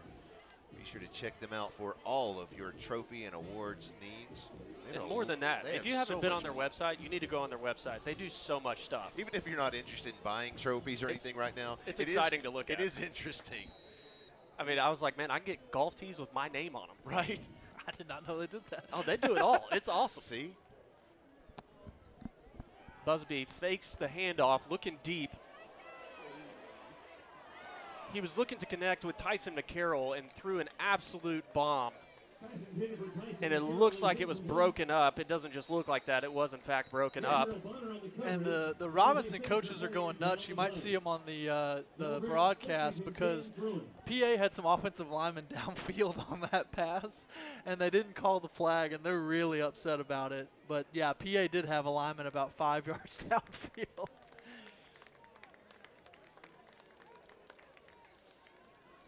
Which is one of the reasons why we all love football. It brings out passion in so many different areas. Yep, absolutely. But, I mean, as a coach, yeah. I mean, if you've got an obvious flag there, I mean, yeah, you want to see that. Right. So the Bruins are already set up for the play. Robinson is just coming out of the huddle. Yeah, they were helping that injured D-back off. And I believe that was Gabriel Bonner that was shaken up on that play.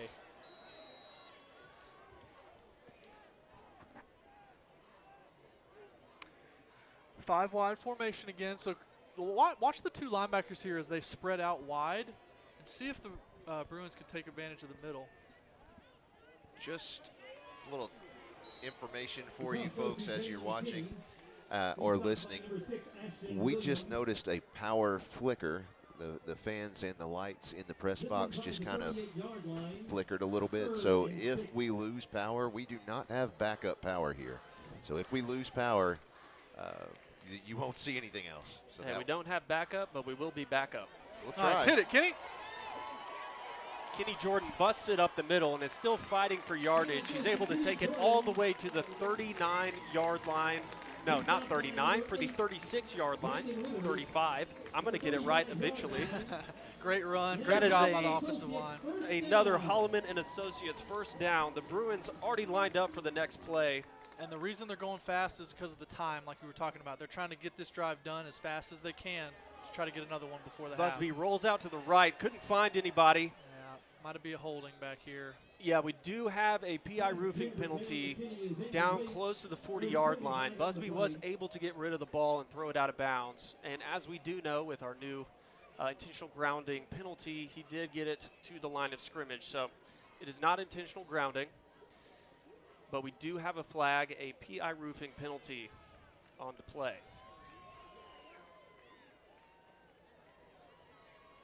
Yeah, that's going to be a big penalty. Holding. Offense. 10-yard penalty from the spot of the foul. Replay third down. I think it's first down, not third. No. Yeah, I think it should be first again.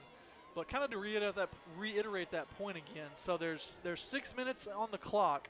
PA wants to score or just end this drive as fast as possible. So the Robinson drive only takes 2 or 3 minutes to where PA can get another quick drive before and be the last and get that 2-for-1 that we were talking about.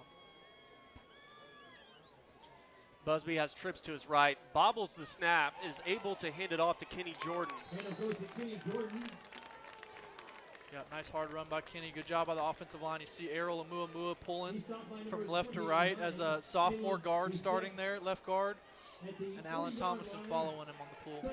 Busby in the backfield by himself, quads to the right, takes the snap, looks to the right, sends it deep. What a ball. Oh. And just over the shoulder of his intended receiver, we do have another PI roofing penalty. Is incomplete. There is a penalty flag on the play. And I believe, yeah, you'll probably remember Amuamua as a last name. Errol's brother, Alan, I actually talked to him a little bit before the game, was an offensive lineman at PA probably about 5 or 6 years ago, and played a little bit of everything. I think his first ever game was at Highland Park. He played at right tackle some and then left guard. So it's kind of funny. He's playing the same position that his older brother played. That's awesome. Allen ended up at center after a while. A really, really strong, good center for us in about 2015, 16, something like that. Well, from our Ron Jones of Remax Affiliates Realty live fan feedback, we have one fan that says, "Howdy from Houston." Nugent family pulling for the Bruins. I was talking so much I didn't even hear the penalty. What was it? He They didn't haven't say said it. it yet. Oh, okay. They're That was- moving the ball up. It's weird. Oh, here he goes. Okay. Yeah. Hold on, guys. Illegal substitution. Defense. 5-yard penalty. Okay. Another is from Carrie Bone. She says, Mike and I are watching from Galveston, Texas. Go Bruins. Busby hands it off to Kenny Jordan, Oh, who's keep running going. to his left, able to keep his feet, puts another move on a defender, Wow. and finally is taken down at the 11-yard line. Speed it up, PA. Keep it up. So that's going to be another Holloman and Associates first down. It's kind of interesting that that Coach Thrash is using the run game here because usually that's a time sucker, and this is kind of a situation where you want to have things happen fast. Let's see if he tries to pass it here. Well, we got a timeout coming from Robinson. So Robinson is going to elect to use their final timeout Timeout. Senators. for the half. Man, that last play really cements kind of one of the notes I wrote going into this game was how slippery Kenny Jordan is. I mean, his feet are moving a million miles an hour. Yeah. His body might not move anywhere, but his feet are all over the place, and he's really slippery to bring down. He's not the biggest kid. He might not even be the fastest straight line kid, but man, he can make people miss. Yeah, and I think that's what a lot of people maybe discount as far as there is an art, there is an ability to almost being, because you need to be solid as cement, but as bouncy as flubber at the same time. Yeah, exactly. And that, like, you can't just wake up and decide to do that. Yeah, it's a weird talent that people have. Like, it's not really a taught talent, I don't think, but Right. like we call it sometimes the dead arm. Like you can kind of, like if you're getting tackled by the arm or leg, you can kind of go dead and Right. just limp it to where it kind of has nothing for them to grab onto, yet your legs and hips are still moving forward. So it's a talent that's very hard to coach, and Kenny has that. Here's Busby in the shotgun. He has twin receivers on either side. One man in the backfield. Little play action there. Pass is complete. Pass is complete to Yeah, I think that's Jalen McKinney That across is the Jalen middle. McKinney, yeah. So counting down under 5 minutes here. I know the PA coaching staff is thinking about the time. They want to score as fast as possible here. Second. This time quads on the right, one man on the left. Quick handoff goes to Kenny Jordan. He picks up about 3 more yards. It's right down on the first line, first down marker. Yeah, it looks like, Kenny and Campos I think they're saying third and really short. yeah. 3rd and 1. at the 4-yard line.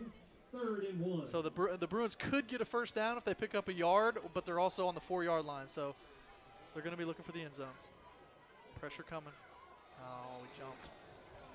Had a little movement on the offensive line there, so that's going to pull the Bruins back. Before the snap. Full start. Offense. 5-yard penalty. A little nerves there at left guard from our friend Errol Muamua. It's his first game ever starting on the high school team. Some nerves to be expected. Quads on the Yeah, right. quads on the- Single receiver on the left. There's the snap, looking to the right side, now running to the left. Still on his feet. Does he hit the pylon? Phil Busby keeps on the Referee's play. going to No. mark him short. Yeah, but I think he got the first. He's down on the 1-yard He line. is driven out of So bounds it will be a inside first the down, but 1-yard it's on line. first and goal from the 1. First and goal, Bruins.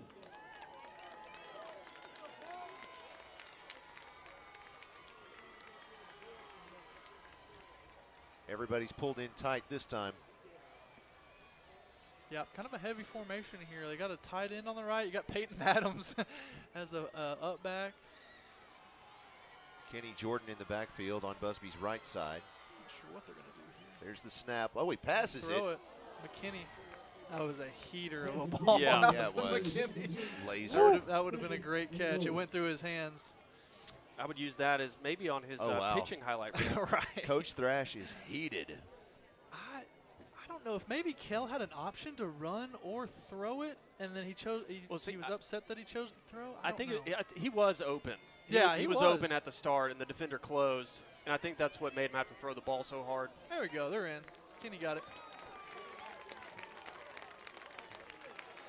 Touchdown, Bruins. Jordan keeps up the middle. I was waiting for the signal. They were slow to get Yeah, it. took a while. Bruins. Well, the Senators didn't make it easy, especially even on that last run. They made sure to meet the Bruins right at the line and try and make a statement. The Bruins will go for 2 here. Looks like they've got 3 receivers on the right, 2 to the left.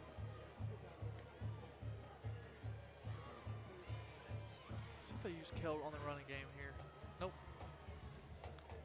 He had a hole right there in the center. Yeah.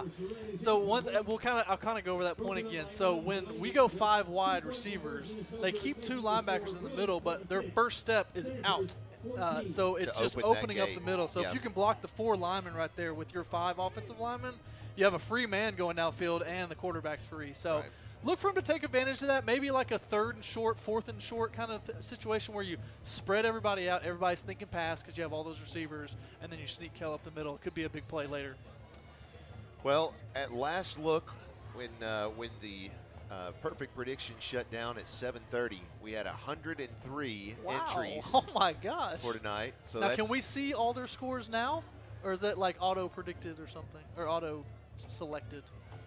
Can we see all of the scores? Yeah. Can we see the predictions? I can. Nobody else can. Okay. I can look You're at the them. keeper of the keys. Yeah. Okay. I mean, I never really thought about that, but I guess that would be kind of neat to see. Who's coming up close? Right.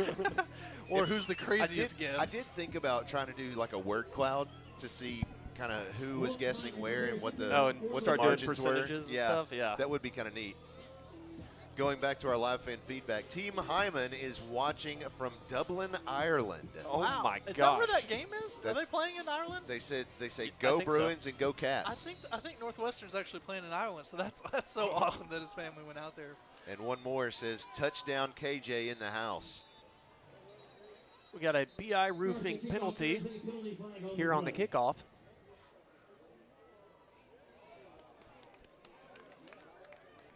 Speaking to the Hyman family, we're going to need some mileage distance away from Bruins Oh, Joby Hatcher Stadium. Give us some mileage of where you're at.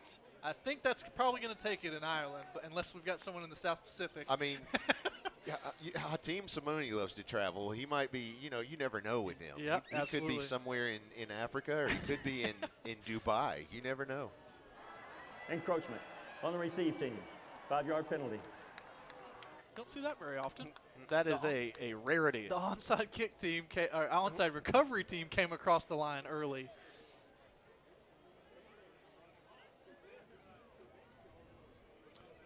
So it looks like we're going to possibly change the style of kick too. I think so. This is Walt Smiley again. It's going to be another spinner to the left side here.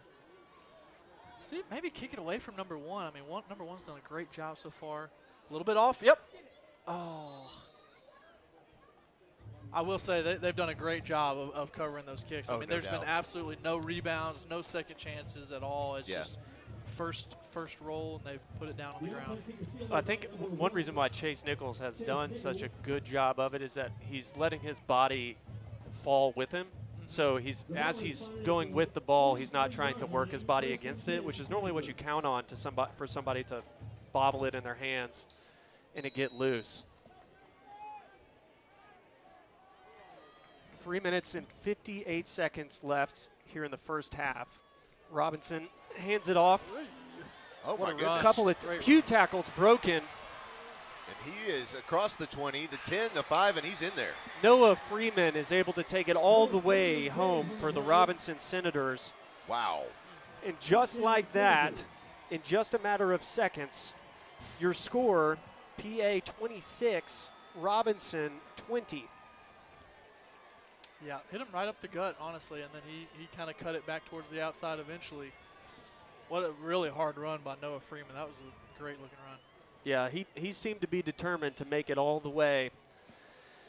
And for the Bruins, that's not what you want. You don't. When you have the chance to make the tackle, you need to wrap up and do the best you can. And I think one of the things why Bruin tackling has been so good is that if you can't make the tackle, just hold on for dear life and pray someone else is coming.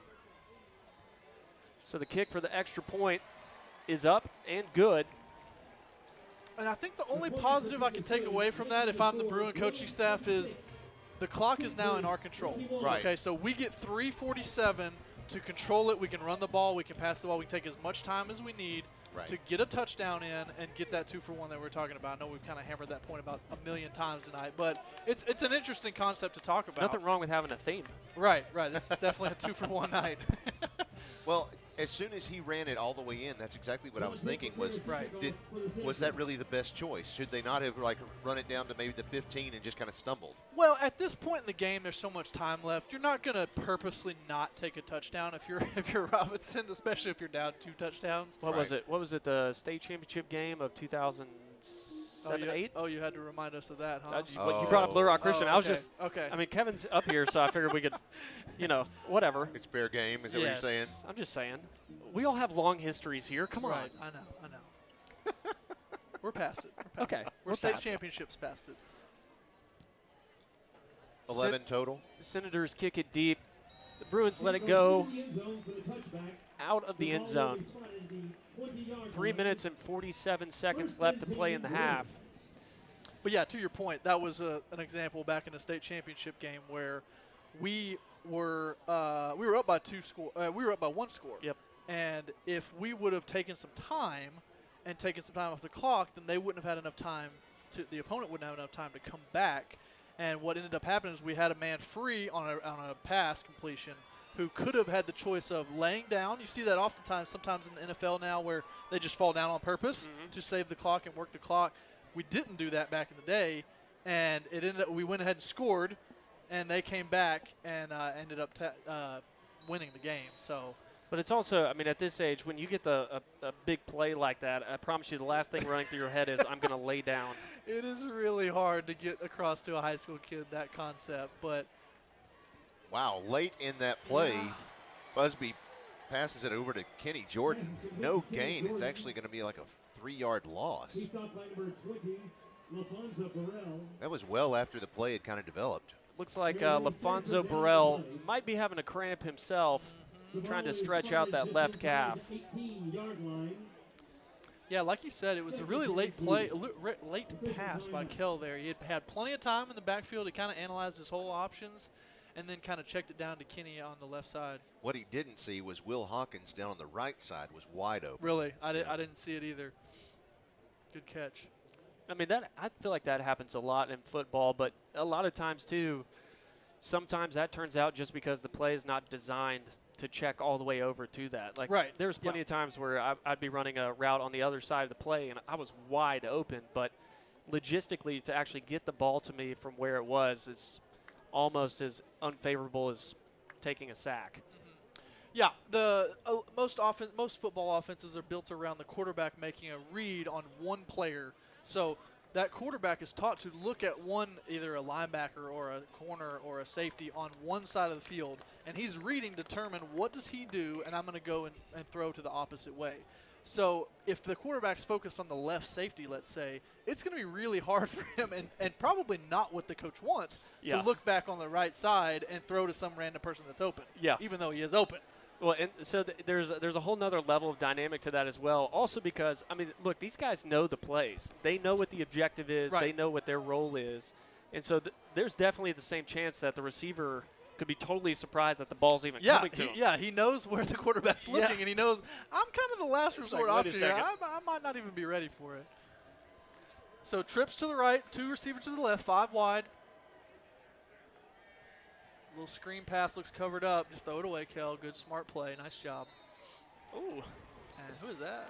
Looks like we have some extracurricular activity. A little extra by both sides there. Incomplete. That will bring up 2nd and 13. Corey Park, maybe? Yeah, no harm, no foul, really. Brings up, looks like 2nd and 12. There's another Senator on the far side of the field who's slow to get up. I think that was the guy that was cramping, wrestling with him, but yeah, it does look like another leg cramp. Yeah, that's the thing about these early games. No matter the conditioning, no matter how hydrated you are, I mean, it's just warm out there, and you get your intensity up, and you get your passion up, and you forget to drink some water every now and then. And well, I don't know about you, but when I get overheated, I get quite cranky. Yeah. I mean, Christina can tell you That's all why about we it. keep it so cool in here. You know, we don't want you cranky. Christina came and bumped the air conditioner down like 5 degrees. Right. Well, and started. she's wearing a sweatshirt too. Folks at home think I'm kidding. Well, it's 90 degrees outside. you know, most of the time, Sounds though, like my mom. when you're wearing a bunch of plastic gear and extremely tight jerseys, Oh, yeah. the last thing that you're thinking about is, am I cranky? That's a great point. So I hear what you're saying, most definitely. But then again, we are the ones sitting in a booth with fans blowing on us. Sure. Yeah, which does feel amazing, by the way. That fan is Yeah. awesome. It really is. Oh, my gosh, that thing is awesome. It really is. I'm going to go get one tomorrow. Right? I think Costco, is that where you got that? Well, there's another free plug. Oh, Yeah, I know where you got it because I've looked at it in Costco. Right. He's envied it. I have. Fan envy. We It got has it a for remote. Grant's dorm room. And And y'all stole it from him? no. We got one for his dorm room and then loved Realized it. the excellence of it. Yeah. and went back and got another one for here. I'm not sure what. Yeah, it's an That's extended Will time. Hawkins is trying to. It looks like he's pleading a case with one of the refs. I don't know what they're talking about. I mean, they got the cramped player off. Let's play some football. Here we go. Busby has 3 receivers on the right, 1 on the left, 1 man in the backfield. That's Kenny Jordan on his left side. There's the snap. Looks to the right. Plenty of time, and he's going to cut straight up the middle on a keep. Cross the 25. Out of bounds. Cross the 30. Looks like he might have picked up. Yeah, he yes, did. he did pick up that first down. That's a great play, 3rd and long. So it's been about, 20 minutes? And we've only knocked about 40 seconds off the clock. Right. Oh, my gosh. But PA is in control. They can run the ball. They can use the middle of the field, work this clock down to give Robinson no offensive drive the rest of this half. Similar formation. You have twins on either end of the field. Jordan in the backfield. There's the snap. Looking to pass. Great time. Passes out there to the left side. I think that was intended for Jalen McKinney. Yeah, a little underthrown. We do have a PI roofing penalty down at the line of scrimmage. Maybe a holding call? I'm not sure. Robinson Senators are going to sub out their defensive line, get some fresh legs in there.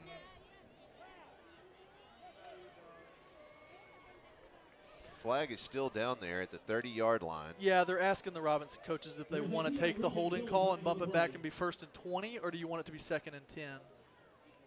See, all these decisions are things that are hard to Holding. think about. Offense. Yeah, 10 so yard they will penalty for the take spot it. of the foul. Be 1st and 20. The thing there is, like, PA is going to use all 4 downs.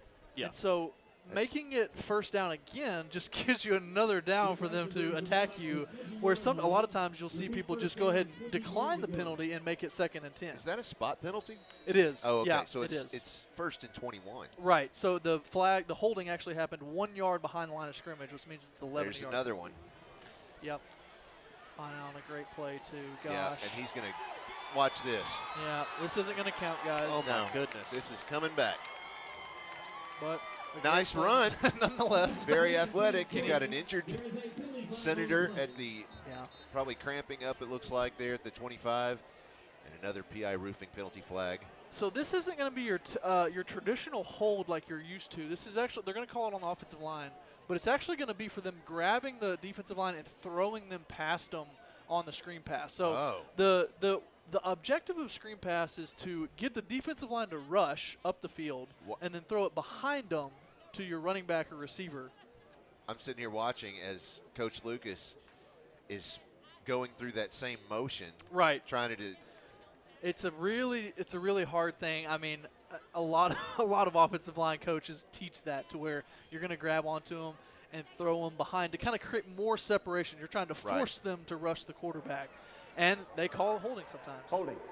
Number 54, offense, 10 yards from the spot of the foul. Replay 1st down. But you'll also see that play go often uncalled. Correction, too. half the distance.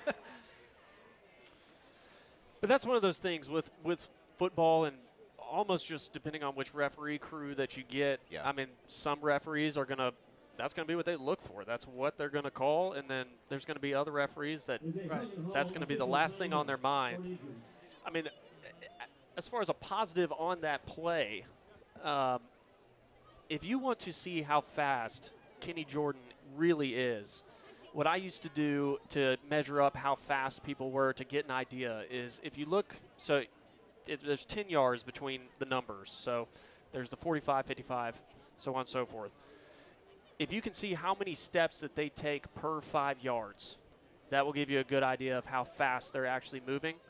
Because when you think about that, the normal person is probably going to have to take 2 steps to cover 5 yards, just Sure. about. Yeah. Kenny, I'm pretty sure, was doing 1 every 10 yards. I mean, his feet were barely on the ground. And then you start to think about some of those great runners with the Oh long my legs, gosh. like Matt Jones, who were probably Yeah. taking 6-yard strides. Yeah. You know, once they get up to full speed, it looks like they're walking, but they're taking up a lot of space Yeah. really fast. It's So up it's- looking like a kung fu movie. Right. So it's still first down technically, but goodness, it's first and what, 40 something probably? The first down marker is at the 41-yard line. Yeah. So 31 yards, yeah. Great time. Lots here. of time. Oh, he's oh open. Hit it. wow, wide open. Go, John Mark.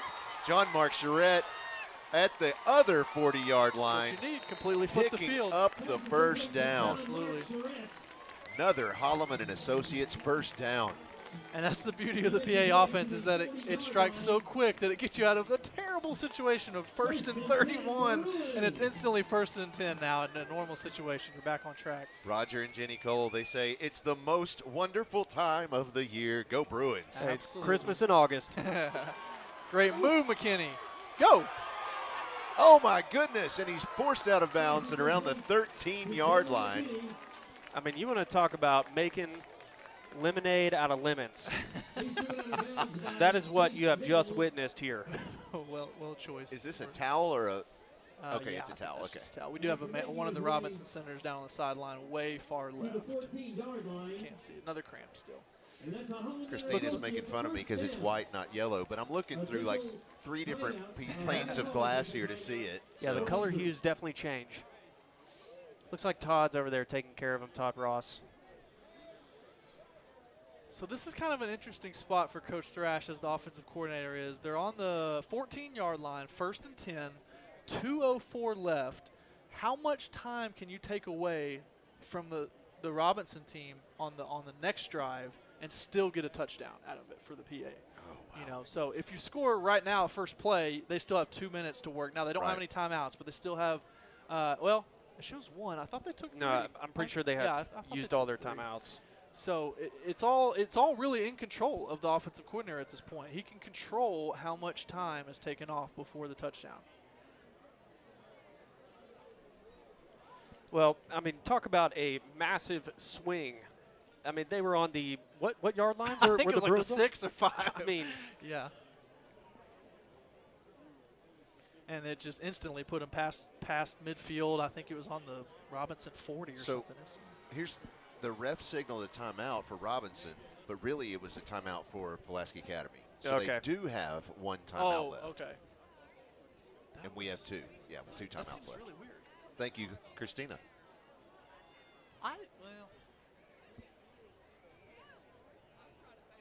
Christina, if you would welcome the young ladies from the soccer team. Just have them hang out with you right there until we're ready for the Ackles Carpet One halftime show. Be sure to stick around. We're going to talk to, like I said earlier, several members of the state championship girls soccer team, or state champions soccer team. I think I see Army Ranger on the sideline. Do I? Mr. Charette. Over on the right side there, right by Mr. Hatcher. That's Right in funny. front of He was at the last game that the 3 of us announced Yeah, together. at Greenbrier. Greenbrier. That's true. How And serendipitous. He's been through Ranger school since then. Yeah. And what have we done? I have probably I paid my taxes. I grew even more out of shape. Yeah. Good blocking. He's got men in front of him. Cut it, McKinney. And just missed it. Not the worst thing. No, not at all. Great block by Alan Thompson. Yeah, I mean, Goodness gracious. Honestly, I kind of wish he didn't pick up the first down. It was a difference Right. of about 2 yards, Right. but kind of wish he hadn't, just to burn a little bit more clock. First and goal. I mean, if you want to show on offensive line, you just need to watch Alan Thomason. Yeah, he I is mean, a he is highlight maker tossing for sure. people around. Right, no doubt. I feel like the clock should be running, but it's not. There's the snap. Quick handoff to Nice Jordan. cut by Kenny. Nice. He's across the line. Another touchdown for Bruins. Chalk that one up to KJ. Beautiful cut. Nice job by the offensive line, just shoving everybody to one side. And Kenny found a little crease in it. All he needed 2 or 3 yards. Got it.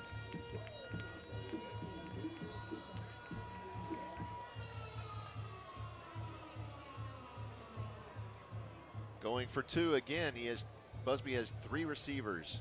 Excuse me, let's check that. 2 receivers on both sides. In the backfield, quick pitch over to Jordan, and he throws it To Will Hawkins. Will Hawkins, thank you.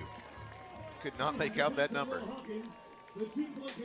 Nice solid drive by the Bruins. I mean, you kind of get bailed out with that one long play, but outside of that, really solid, easy drive for them. I mean, funny enough, you almost can't even call that a bailout because it was still first down. Right, yeah. I mean, they had a lot more downs to go, but yeah. it's just kind of a free, wide open play. And if you're the Senators, too, I mean, anytime you're the opposing team and that's the play, that's definitely a dagger in the spirits, only because you've worked so hard and you've done so well to get them pushed back so close to their own end zone.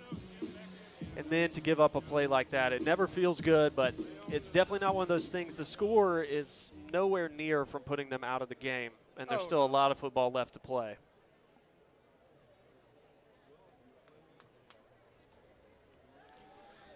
So just a quick score update for the Bruins. It's 34-21. You've got 1 minute and 52 seconds left to play in the second quarter. Coming out of the second quarter, going into the second half, the Bruins will receive the football because Robinson elected to receive it at the beginning of the game. So John Steven actually might look to kick it deep here in this situation just because of the time. Yep. That's going to be an easy return for him. Deep in the sense that it is deeper than the average Bruin kick. Right. So there brings it up to the 35-yard line. So decent field position for Robinson. God, the cramps are coming. We hit it. Oh, we called it. Might be 2 cramps here. Yeah, 2 on 1 play. You know, this is another one of those times that I wish I had started keeping count. But, you know, the funny thing is, the Bruins haven't had any. That's exactly what I was about to say. Okay, yeah, sorry no, to steal you're your fine. thunder there. You're fine. You're fine. I mean, I wonder what that is. I mean, maybe that's Todd Ross, athletic trainer, getting on to him about hydration throughout the week, or Popeye's saying the video might be frozen for us. All right, I'm checking it out. But, yeah, that's really an interesting thought because I haven't seen – now, we had a little bloody nose earlier from one of the linebackers, but outside of that, we haven't had any cramping, which is surprising, knock on a little wood. I mean, I don't know. I was cramping a little bit earlier. I'm feeling fine now. Thank you for your concern. You are? Oh, you were cramping Well, up here? you said none of the Bruins had cramped, and I was cramping a little bit. Right. Thanks. Yeah. Well, you're not really on the team. Okay. Just on okay. Thanks. Well, you're on our team. Looks That's like all I care about. Looks like we're fine. Everything's broadcasting just fine. I think it's on Popeye's side. Yeah. Now, no worries. I don't know if I don't know what the video has on it, but it's really funny to watch the Bruins. So you'll see the refs keeping the players inside of the numbers. And so technically during an injury timeout, the team can't come over and huddle with the coaches, but they can be on the field, which they are on the field. They have to be inside the numbers is the technical rule. But Coach Wyatt's still out there kind of giving some instruction from a distance. So he can't walk out to the numbers? No, Okay. technically not. He's supposed to be on the sideline. The players are supposed to be inside the numbers. But obviously a coach is well-versed in yelling loud enough Oh, to sure. get a point across there. No doubt. So it looks like Noah Freeman for the Senators was struggling with the cramp issues there. That's their starting running back who was returning that kick for him. So that could be a big hit for him. Well, the good news is if it is just a cramp, they're going into halftime. We'll give them plenty of time to get things sorted out. Well, look to the Senators to take it to the air here with the running back out. See what the arm of this quarterback looks like. Yes, looks like 3 receivers on the left, 2 to the right.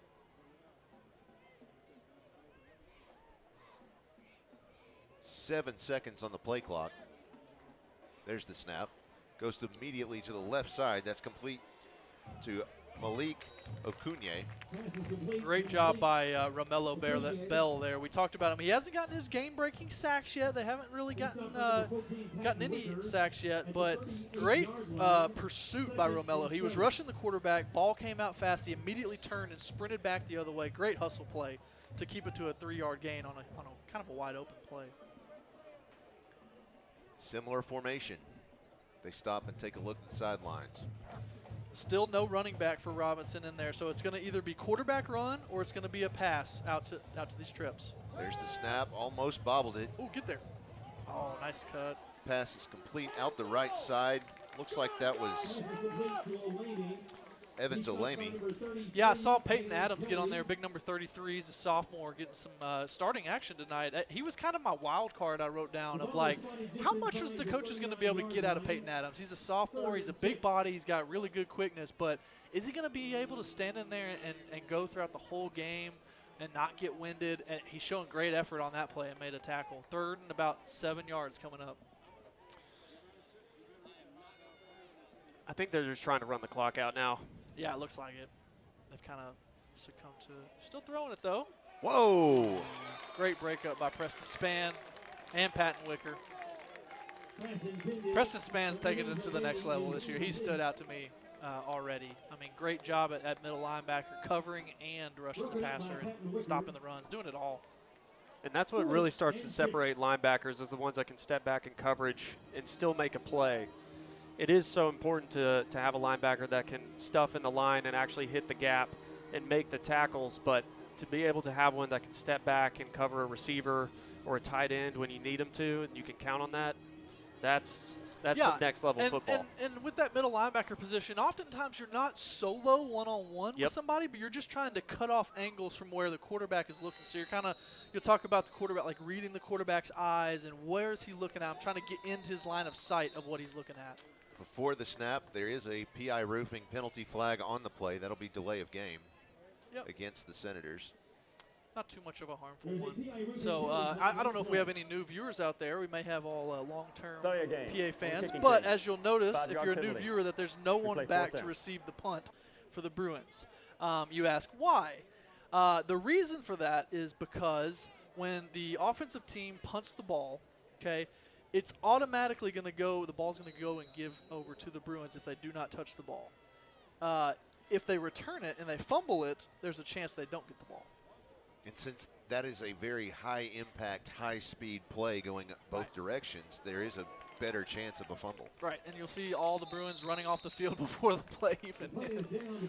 So just a thought, thinking out loud here. On a delay of game, it doesn't stop the clock. It should have. Didn't on that one. Really? They kept running it? Yeah. Huh. So it's almost like, do you just take another delay of game? Yeah. I don't know about that. I don't think the clock was supposed to run on a penalty. Yeah, and that's probably why. What was it at? About 26 seconds, I think, before that play? That's probably why several folks on the sidelines are now looking up at the press box in that direction. Well, it probably won't be too much. Well, I say that. You're at the 50-yard line, so it could have mattered if you had 20 seconds versus 7. And there you go. You see Coach Lucas talking to some of the refs. They're trying to get it cleared out. And I think it was just a mistake by the ref to roll the clock when he shouldn't have. And it's tough to go back on. So PA will probably take 1 or 2 shots here. They can still use the middle of the field. They still have the timeout. So maybe look for them to take a nice little chunk of like 15, 20 yards here in the middle of the field and call a quick timeout before the clock runs up. Triplets on the right, twins on the left, spread all the way across the field. There's the snap, looks to the right side. Passes out there, it is complete. Oh! Yeah, you get out, call a timeout. Did they get it in? Yep. Oh, he dropped. Well. The lateral goes to Taylor McKinney. Okay, I guess they're going to let the clock run. That was a little weird, weird shetty there. I thought they got the timeout in, but very interesting. Yeah, they're trying to set up a hook and ladder there with Charette lateraling it. Sorry, I got confused here. Lateraling it back to Jalen McKinney, but McKinney tripped as he was going by, so kind of screwed it up a little bit.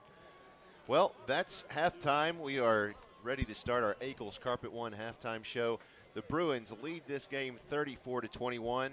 Stick around. We've got lots of great stuff coming up in just a moment. We'll be right back with our Ackles Carpet One halftime show in just a moment.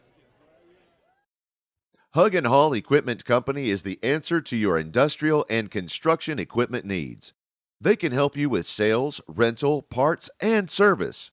With full-service locations serving Arkansas, Oklahoma, Louisiana, Missouri, and Texas, they take ownership of each customer's needs and will work to ensure your demands are met.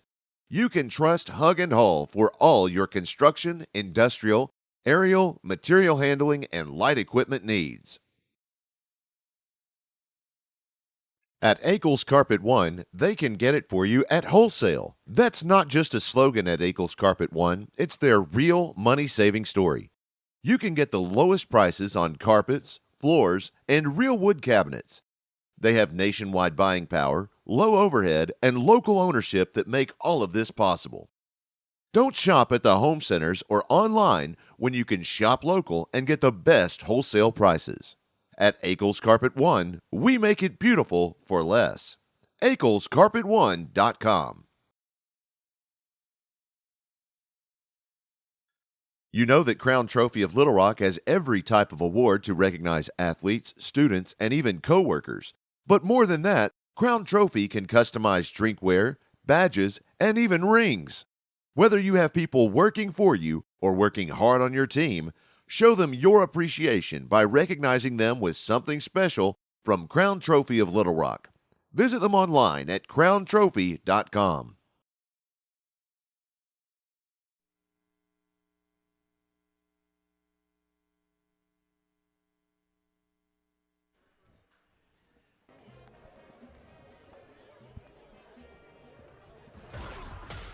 It's time for the Ackles Carpet One halftime show.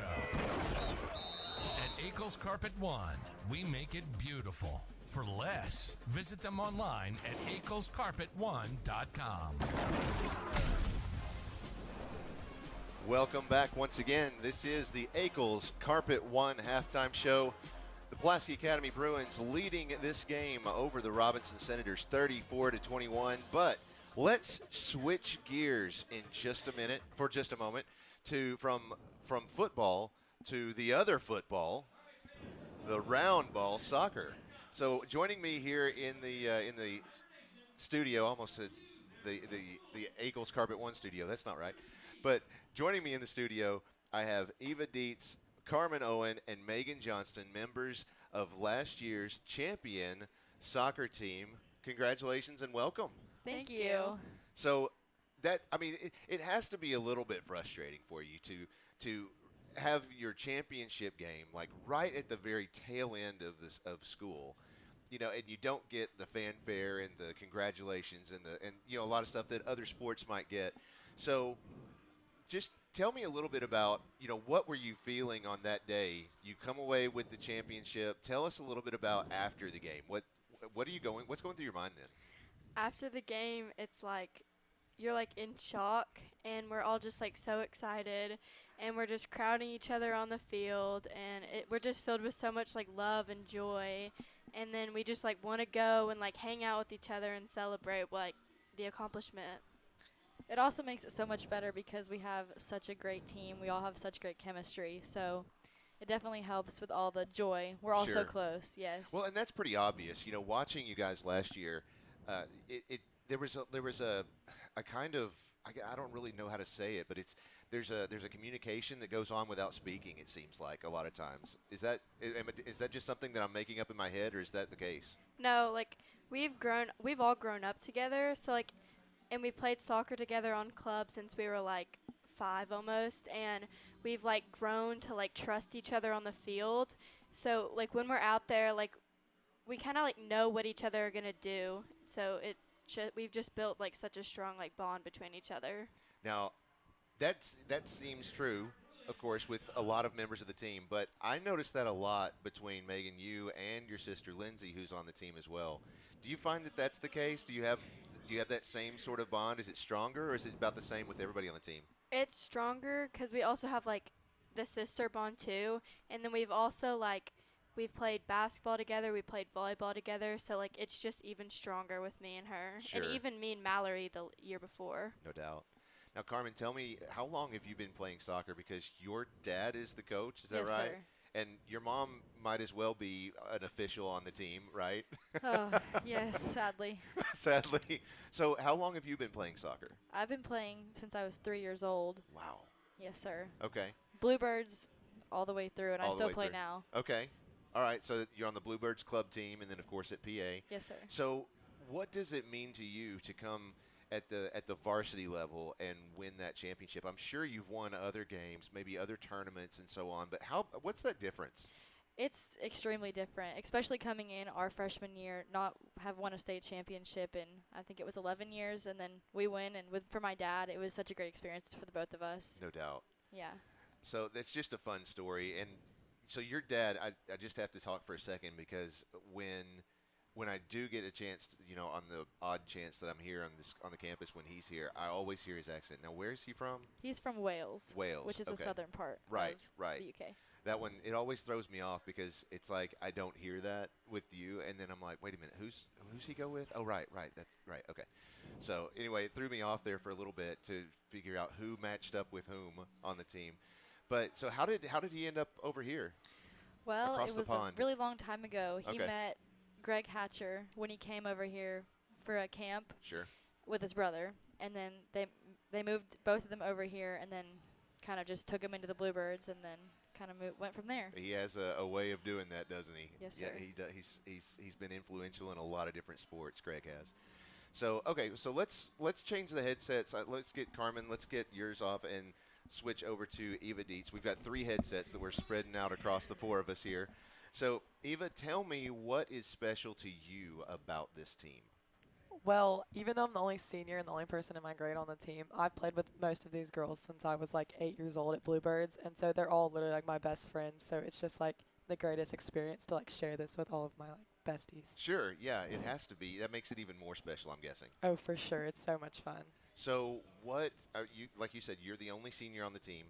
Do you have plans? Do you know what you're doing after graduation this year? I think sadly this will be my last year of soccer. I'm not going to try and play in college. Just hopefully go out with a bang, another state championship. Okay.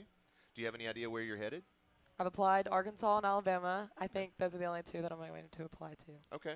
Fantastic. Well, it's self-knowledge. It's something I was actually talking to one of the teachers about, Miss Gamble, just yesterday.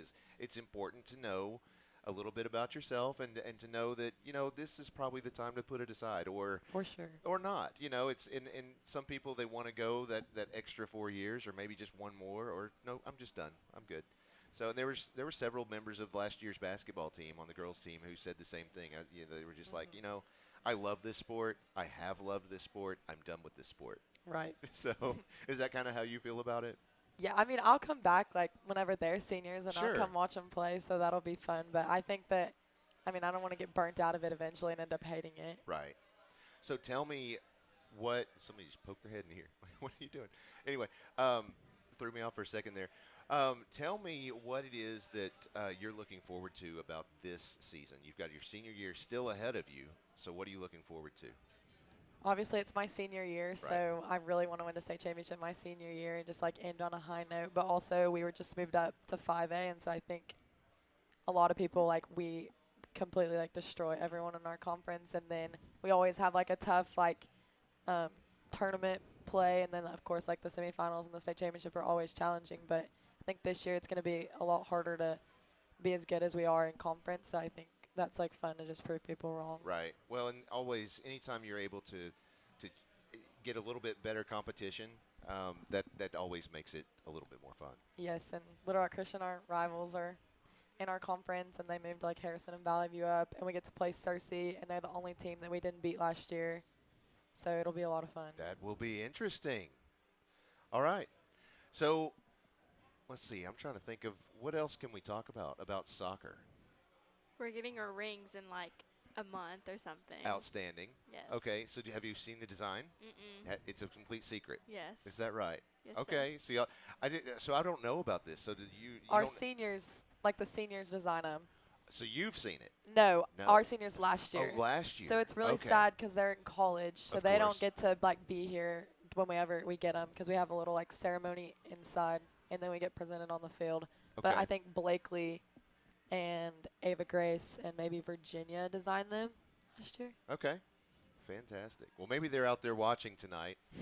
And if you are, send us a text message on that live fan feedback that you see at the bottom of the screen. That'd be fantastic to hear from all of you. Well, ladies, thanks so much for joining me. Cannot wait to see you on the field, and I'm really pushing hard to try and manipulate things so that we can get some of your games on PA Live this year. That'd be great. That'd be All right. awesome. Thanks so much. Thank you. All right. you. We'll be back with more of the Ackles Carpet One halftime show in just a moment. Well, it's still closing, and now we're going to talk a little more. Thanks, ladies.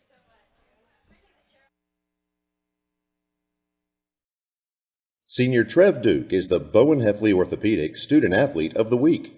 Trev has played Bruin football since 5th grade, all while striving for excellence in his challenging academic course load. Trev also serves as Student Council Vice President and serves on the Honor Council. Coach Barnhill brags that Trev Duke exemplifies the same characteristics on the football field and in our school. Trev is selfless, has an extraordinarily consistent work ethic, and possesses a big heart that cares for everyone. Trev is a great example of our student athletes at Pulaski Academy. Please join us in congratulating Trev Duke, the Bowen Heffley Orthopedic Student Athlete of the Week.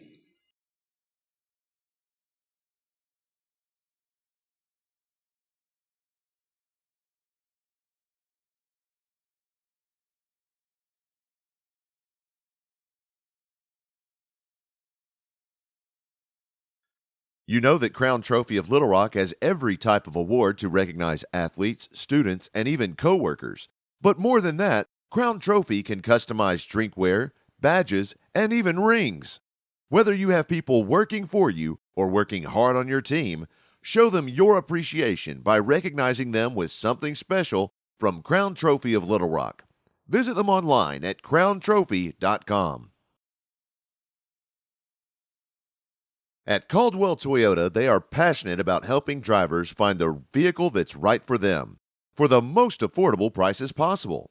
That's why they carry such a large selection of new Toyota models, because whether you're looking for something sporty, efficient, versatile, family-friendly, rugged, or all of the above, they are confident they have a new Toyota model to meet all of your needs and then some. Visit them online at caldwelltoyota.com. At Ackles Carpet One, they can get it for you at wholesale. That's not just a slogan at Ackles Carpet One, it's their real money-saving story. You can get the lowest prices on carpets, floors, and real wood cabinets. They have nationwide buying power, low overhead, and local ownership that make all of this possible. Don't shop at the home centers or online when you can shop local and get the best wholesale prices. At Ackles Carpet One, we make it beautiful for less. AcklesCarpet1.com. Senior Trev Duke is the Bowen Heffley Orthopedic Student Athlete of the Week. Trev has played Bruin football since 5th grade, all while striving for excellence in his challenging academic course load. Trev also serves as Student Council Vice President and serves on the Honor Council. Coach Barnhill brags that Trev Duke exemplifies the same characteristics on the football field and in our school. Trev is selfless, has an extraordinarily consistent work ethic, and possesses a big heart that cares for everyone. Trev is a great example of our student athletes at Pulaski Academy. Please join us in congratulating Trev Duke, the Bowen Heffley Orthopedic Student Athlete of the Week. This Friday Night Spotlight is brought to you by Caldwell Toyota. Pulaski Academy would like you to join us in recognizing our core value Student of the Week, Caroline Perry. Caroline models excellence and responsibility every day. She strives for excellence in all her roles, whether it's Student Council President, academic classes, dance team, or a thespian production. Caroline gives all her energy and enthusiasm. Congratulations to Caroline Perry for being named our Core Value Student of the Week. Our Core Value Student of the Week is brought to you by Caldwell Toyota. Just another way Caldwell cares.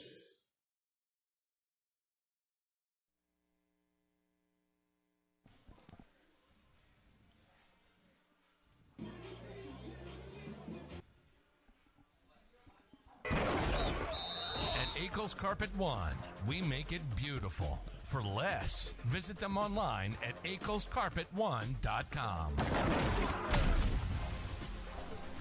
Welcome back to PA Live as some of the rest of the co-hosts take a little halftime lunch break. I thought we could talk about some of the conference changes coming up. Wait, who are you again? Me? Yeah. My name is the Blake Amsler. And I am the Garrett Benson. Absolutely. And Joshua Carroll is the one just another enjoying guy. his lunch break. Yes. He doesn't do too much around here, so we discount him sometimes. So, been about a lot of hoopla about the conferences over this this summer, and so it ends up being that PA gets bumped up to the next classification. We've been 5A Central for the last 8 years. Yeah, it's been a while. They've been in the 5A Central, and we got bumped up to the 6A West now. And some of the teams that are in our conference now consist of Greenbrier, who we played last year in the semifinals, so they got moved up from 5A as well. So Greenbrier, we've got Greenwood, who has been a long-time rival of PA. They've had some epic battles back and forth. Greenwood, Arkansas, a perennial powerhouse in the state. I think they were runners-up last year. They lost the state championship game last year. And then the next team, Lake Hamilton, is in the 6A West with us. So another great team. PA's played them all the time. We play them in team camps in the summer. Very familiar with that team. They're just a hard-nosed football team running the ball, so there'll be a very tough competition. The always familiar Little Rock Christian Warriors sitting right below them in the conference. They moved up as well from 5A. They're in 6A West now with us. Mountain Home as well. That's going to be a nice long road trip for PA this year up to Mountain Home. And then Siloam Springs. We got Russellville, Siloam Springs, and Van Buren to round out the conference. So really great teams, honestly. You've got at least, I would say, four or five of those teams are really, really solid. And I'm not going to be surprised to see a couple of those teams in the finals. I wouldn't be either. If you look at the other teams in the 6A, on the 6A East, so the 6A is broken down into two sides. You got the West and the East. PA's in the 6A West. The other side of the conference is Benton, El Dorado, Greene County Tech, Jacksonville, Little Rock Catholic, who's moved down from 7A, Marion, Searcy, Sheridan, Sylvan Hills, and West Memphis round out the 6A East. So really, to me, the best teams in there, El Dorado won the state championship last year in 6A. So they're kind of the overarching, people at the top that everyone's coming after. Benton, I think, was a quarterfinal team or maybe a semifinal team last year. So Benton and El Dorado are kind of my favorites out of the other side. Sylvan Hills is always kind of a wild card. And that's probably your best top three teams on the other side. So it's going to be interesting to see how the conference shakes out. I know the PA team is really excited just to play some different competition that we haven't played in a while. Oh, absolutely. And, yeah, some of the names on the list are not unfamiliar to PA. Some are definitely less familiar. One of the things, though, that I have thought interesting, at least, is that on the 6A East, that Benton made it inside the 6A East. Yeah, that is a little odd. As Central Arkansas. As far as a location standpoint, it struck me as funny that, Benton and West Memphis were both considered. I mean, I get why West Memphis is East, but if we use that as the proxy, then and then you have Lake Hamilton, who's about as close to Benton as any of these teams, but they're in separate conferences. So, again, it's not all. The AAA does this a little weird. It's not always based on best location.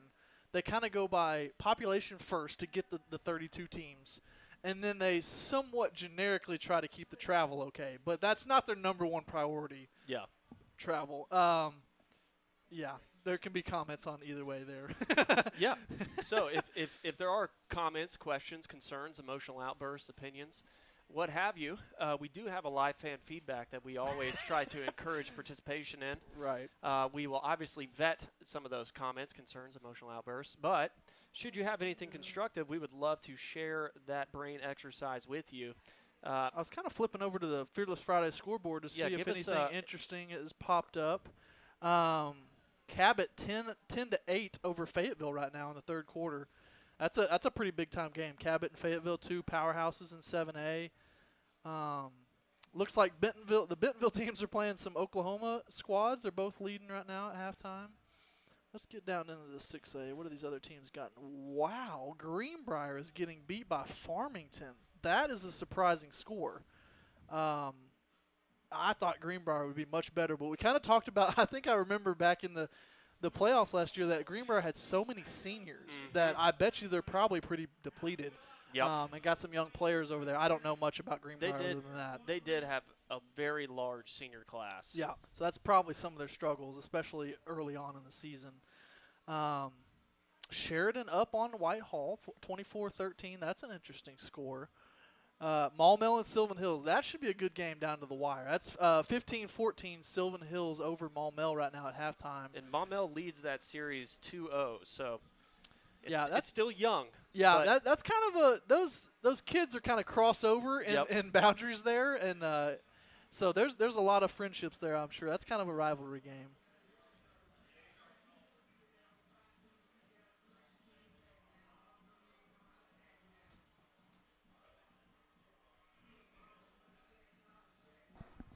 So we've got 3 minutes left, just under 3 minutes left before we'll start the second half once again. So let's take another short break.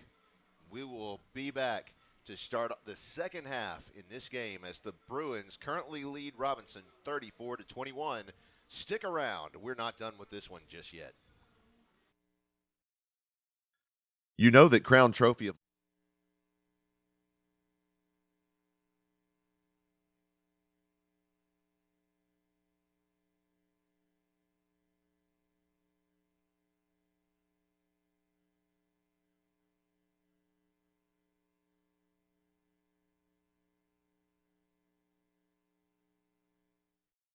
At Caldwell Toyota, they are passionate about helping drivers find the vehicle that's right for them for the most affordable prices possible.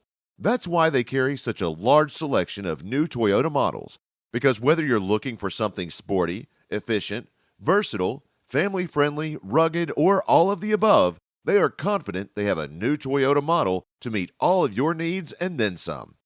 Visit them online at caldwelltoyota.com.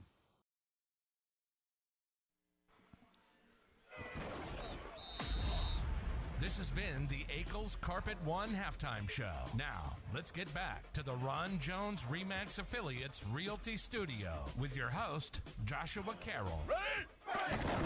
And Garrett Benson and Blake Amsler. Thank you for that. Yeah. Co-host at best. Excuse me, the Blake. Co-host at best. Yeah. You know, I need to reach out to that guy and have him do like a few others, like one with all three of us, one with the two of us, and one with the other two of us. Yeah. That sounds like a massive web of names right there. Yeah, it does. So it definitely sounds like we should do it. So next week? Yeah, next week we will be in Madison Ridgeland Academy in Mississippi for that one. I think that's next. Yeah, that is next week. Okay, so who is it that's going? You're going. Garrett's on that one. It is I. You are. Okay, it is thou. So we will be heading down there, and need to make sure that I was going to say Madison Ridgeland won the state championship last year in Mississippi, so that will be a great game. They've been tearing up opponents this year already. Yeah. Their season. See if I can spit it out. Their season started like 2 weeks ago. Oh, okay. So they're going to be 3 or 4 games in. Oh yeah. Oh yeah, boy. Yeah. That's a big difference early on in the season. Not many people realize. Well, and what you will see when we get down there, speaking of Madison Ridgeland Academy, is they also run the perfect prediction promo with the exact same logos and the exact same everything, because John Weaver, who is their wide receivers coach, actually is the one who came up with the idea. And then I'm Stole it. Well, I didn't steal it. Oh. I made it. I made it for both Oh, of us. okay, gotcha. Yeah, I he made it. approached you about it. Yeah, he came to me because we've been, we talk probably at least once a month ever since. I didn't steal it. I made it. Yeah, he did. He came back on Well, that. he Yeah. came up with the idea, and then I created it. Yeah, you put it into place. Yeah, and so we're both using actually the same system. Cool. And so when we get What was there, the prize again? Homer's gift card? Is that what it Homer's was? gift, Homer's Kitchen, which is just opened not long ago, just down the street from the school here. So that's I went over there for lunch today. It was fantastic. Nice. Well, I see. Speaking of cramps, I see Todd Ross down there handing out Lay's potato chips. So you know it's that time of the game. Yep. When the Lay's potato chips get dropped out. The salt intake is important. Oh yeah. So the Bruins will be receiving to start the second half. John Tate prepares to kick off for the Senators. So coming into the second half, the Bruins are leading by 13. The Bruins have 34. Your Robinson Senators have 21. I think the biggest takeaways from the first half. I don't know if we can actually start the game with a stretcher on the sideline. Looks like they're pulling it behind the crowd over there. Oh, I see it now. Yeah. It was right on the white line over there. Yeah, you're not going to want that on the side. No, that would hurt. All right, here we go. We'll get to your takeaways. We'll Garrett. get to the takeaways. I still want to hear your takeaways from the Thank first you so half much. at some point. There is John Tate with the kick. It's going to take a bounce into the end zone for a touchback. So tell us about the first half. I mean, my takeaways from the first half were, as far as the Bruins defense goes, I was getting some community feedback without them actually knowing. I was just listening. I feel strongly that the Bruins have a strong defense, but just like anything else, it's just going to take a little bit of time. I feel like what I've seen from the corners is actually I'm very confident in that. They really have. The fixes or the things that need to be done to take care of some of the errors are what I would consider minor and what you would want to see if they are going to make mistakes. I think if anything on the offensive side, that O-line has had their struggles. We had one false start, but I mean they've made their presence felt, and they are definitely a veteran O-line. There's the snap, quick handoff. That one is that Jordan? No, I think that's McKinney that was in motion. 5, Gerald yep. McKinney. Couldn't tell if it was Yeah, a those 5 or a 2. numbers are tricky. 5 and 2. But it was just pointed out to me that Man, the we got live a fan. cramp. don't look away. Right, don't look away. It was just pointed out to me that our live fan feedback number actually is not on the screen at the moment. So let me give you that number in case you don't have it in your phone like a lot of other folks do. That number is 501-570-6464. You can just save that in your phone as PA Live and just send a text message. You can call all day, but nobody will answer. It doesn't even ring a phone. But if you send us a text message, again, that's 501-570-6464, and we'll get that on the Ron Jones Remax Affiliates Realty live fan feedback. And when you were talking about takeaways from the first half, definitely I think the D-backs stand out to me too. Jet Smith got the interception. He made a couple great tackles. Patton Wicker has made some great tackles from safety to kind of save plays. And the corners have been a little bit up and down. I mean, they let one post route over the middle early that was like a 30-yard gain. But outside of that, they've played pretty good coverage. A couple missed tackles here and there. Couple missed tackles here and there. Oh, okay. Yeah. And the other thing that I think about, and I think you're exactly right, the more that the season goes on, I think these corners will settle in a little bit and get more confident. But another thing that kind of stuck out to me is we haven't really seen the young receivers get action yet. We've heard from Will Hawkins, the senior. We've heard from Charette, the second-year starter. We've heard from McKinney a lot. But when are we going to start hearing more from Andrew Pfizer, maybe even a Charlie Cotros, who's a backup running back and kind of a backup receiver, and Alex Zeldin's a backup receiver as well? Like, when do those come in? Maybe a cramp comes in where one of those has to get shoved into action real quick and they have to run around and catch a ball that they're not ready for. Yeah. So keep an eye on some of those young receivers getting in here in the second half.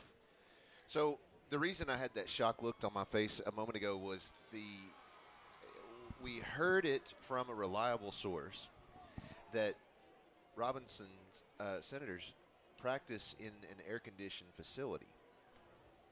So that could explain the the cramping issues that they've run into. The heat yeah. Very, very well could.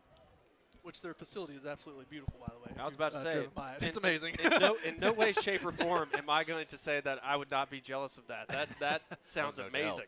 But there's definitely something to be said that. I mean, the Bruins are out here in the heat every day practicing. They're a lot more used to it. So you got triplets on the right, twins on the left. That was a shovel pass to Kenny Jordan. He stopped at the 29-yard line. It'll be second down and 1.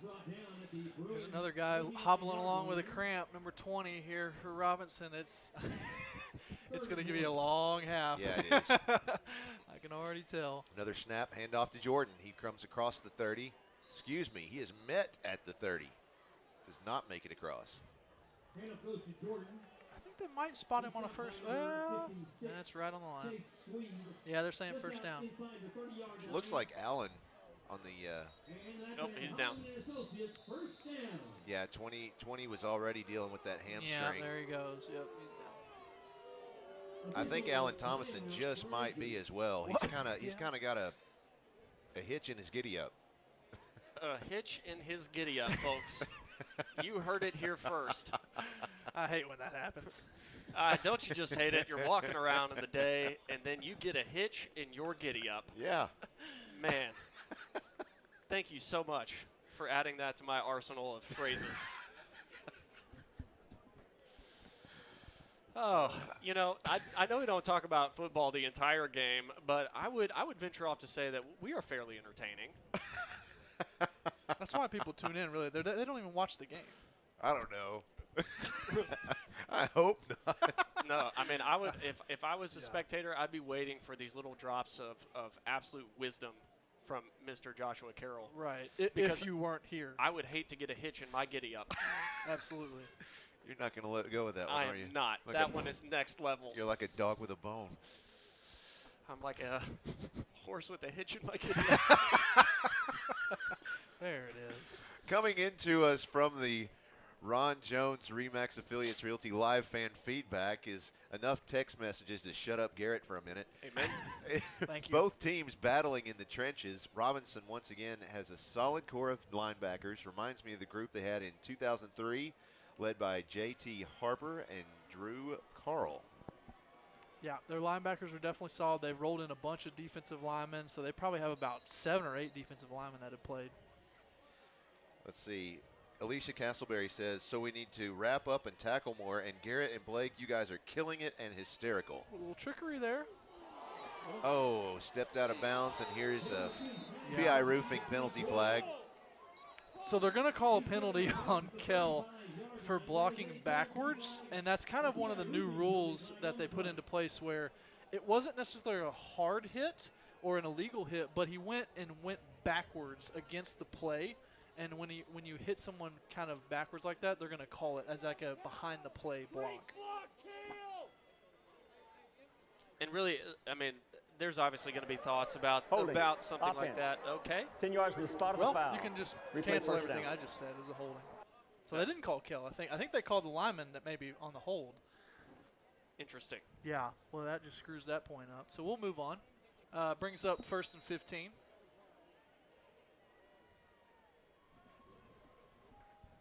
Twins stacked on either side. There's the snap. Looking to the left side. Passes out there. Nearly intercepted by Chase Nichols. Almost intercepted by Caden Blaylock. That was, Caden Blaylock. That's correct. That was a rocket of a pass. Well, that's the thing with Cale. I don't know that he knows any other pass besides a rocket or a laser. Yeah, those are the two options. He's got quite a strong arm.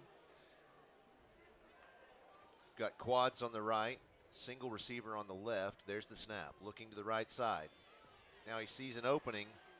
He's going to carry it across the 25, the 30, the 35, and it's brought down at about the 30. Looks like they're going to spot it at the 36. No, 37. Yeah, it'll be a 3rd and short. Nice play to get it to a manageable 3rd down. Triplets on the left, single receiver on the right, one man in the backfield. Quick pitch goes over to Kenny Jordan. He comes around the left side. He's across the 50, across the 45, the 40, the 35, and is brought down just shy of the 30-yard line. That's good enough for a Holloman and Associates first down. And Alan Thomason absolutely wrecked some guy on the sideline down here close to us. He's making a name for himself out there.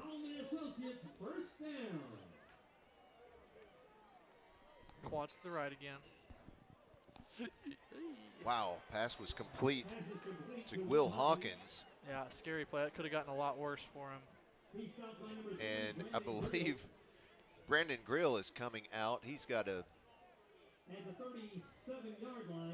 hitch in his giddy up. He's got a cramp going as well. Giddy arm. Yeah, it's in his arm this time. Oh. Twin receivers on the left and the right. Oh, excuse me, triplets on the left. I couldn't even see 15. He was so far over. He just walked in. There's the snap. Looks to the left side. A little bit of pressure. He's going to keep it. He's across the 20. There's a flag that comes out. I'm not sure that was a. I think that's going to be a hold, maybe. I don't know why else you'd throw that flag like that. I'm not totally sure he threw the flag. I think it was inadvertent. But no, he did. Okay. Holding. Offense. 10 yards from the spot of the foul. What I saw was second down. There was a couple of players that kind of brushed past the ref, so I thought, well, maybe it just fell out. But. Yeah. So something you can see now, like I was talking about some of the young receivers, you got number 7, Andrew Pfizer out there. 15 is Charlie Cotros. So, yeah, you're getting some of these young guys involved. Let's see if they can step up and make a play with the varsity first group. This in from our live fan feedback. Congratulations to the PA 9th grade football team. Dominant performance last night to beat Little Rock Christian 34-14. The future is bright. Busby rolls out the left side, still looking to find a receiver under pressure, and he chucks it away into the sideline. His own man hit him out there. Pass intended for McCarroll is incomplete. Good time by the offensive line there, just nothing, everything covered up for Kell. Smart play to just throw it in the ground and move on. Does bring up a long third down, 3rd and 24. Former Bruin Max Gorman watching from Rhodes College. Shout out to Christian Rose, left guard. Keep working, my man. There's the snap, looks to the left side.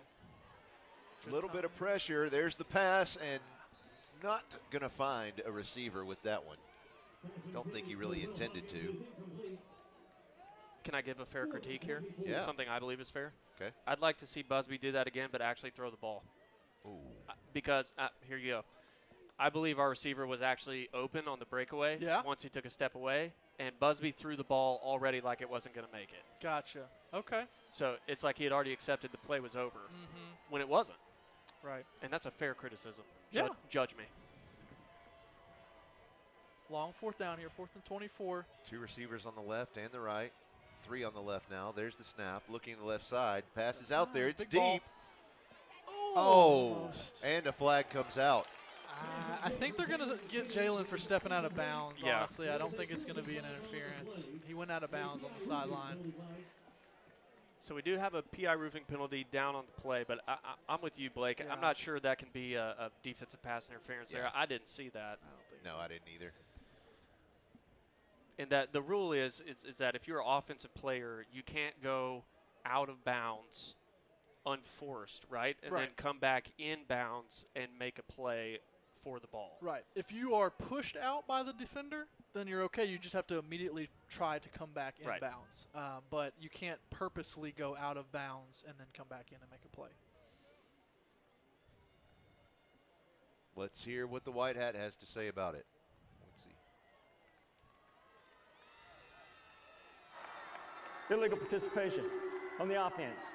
The receiver went out of bounds and came back in on his own. Penalties declined. May I have your attention, please? May I have your attention, please? Lakia Hempstead. Lakia Hempstead. Your credit card or debit card has been turned in. Please see one of the Little Rock police officers, and they will get it to you. Again, Makia Hempstead, please see one of the Little Rock police officers if you would like your debit card back. Well, Don't hear that announcement very often. No. lost debit card. That's never a good feeling. No. So it'll be a turnover on downs. It'll be good field position here starting for the Senators. Again, they're going to go back to that same formation. No running back. They just have the up back. So look for the quarterback to keep it right there. Yep. We got another PI roofing Oh, penalty. the ball come out. The They're Bruins ball are is out. pointing like they have the ball. And Peyton, no, Peyton. You've got 2 Senators down. 2 Senators down to play. Yeah, I think it Wow. might have been some sort of personal foul with the head. Sure. Leading with the head on the tackle, maybe. I'm not sure. We'll see. Blake, going back to your request for people from long distances. Yes, come on. We Great. already got Ireland out there. This one reads, great job, guys. Go Bruins. Dodd McCullum, father of Ava Kate McCullum, varsity cheer squad, shouting out from Aachen, Germany. Nice. I'm sure I mispronounced that name horribly. I like it. That's personal foul. That's about as far Illegal as helmet contact. Defense. It's 15 yards from the end of the run. I would say that's pretty much all the way across the world. Yeah, it's getting close.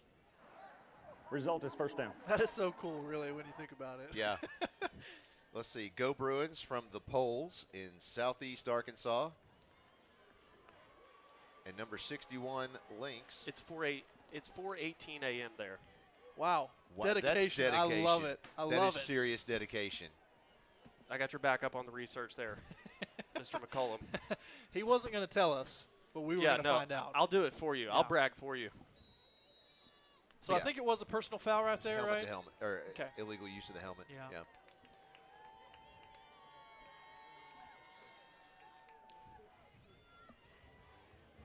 So the Senators have brought in their backup quarterback once again, Connor Grisham. Looks like Handoff goes to number 15, Noah Freeman. looks like we might be having some extracurricular activities. Yeah, there's quite a bit of it. Yeah, they need to take care of this. I'm telling you, they're too hot. Getting cranky or what? They're a little hot under the collar. Right. So what I do like about this particular referee crew is that there's been a couple of small scuffles like that. Small. They're going to take an official timeout here. Yeah, just separate people. Yeah. They're really. What is everyone freaking out? I'm not sure. There's one particular player who's extremely animated. So was this an official timeout or He a team did call. took? No, he did call an official timeout. Okay, I don't know what they're talking about. Really, this shouldn't really be a. Well, a helmet was off. Okay. So that could give into something. So we're just going to sit here and try not to speculate any more than I just did. But just a quick reminder, ladies and gentlemen, your score is 34-21. The Bruins are leading. 7 minutes and 35 seconds left to play here in the third quarter. We've seen a lot of football and a lot more cramps. Look at this. This is a teaching moment right here. Yeah, and I like this by the referee to take the team captains aside and just tell them, hey, we've gotten a little chippy. We haven't called anything yet, but just let your guys know that the next one that comes around, that flag's coming out, and it might not be the perfect time. And I think that's a much more constructive way to do it. Yeah, I like it. Give both teams the chance to kind of filter that through and let them kind of remedy that, as opposed to just start throwing flags right and left and potentially increasing the intensity of what you're trying to decrease. Yep, I like it.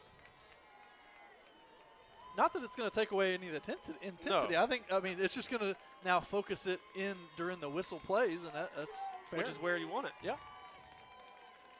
So it's going to be second down for the Senators here. Ball's on the 38-yard line. So they got their other quarterback in. We got a PI roofing penalty for a false start. Before the snap. False start. Offense. 5-yard penalty. Replay first down. Correction. Second down.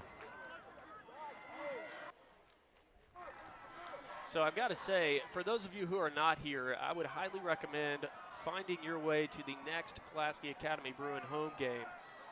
The crowd on both ends is absolutely electric. And that is my eardrum exploding. That's why you should come to the games instead of watch us. We might get Chris to tell the referee his mic is still on.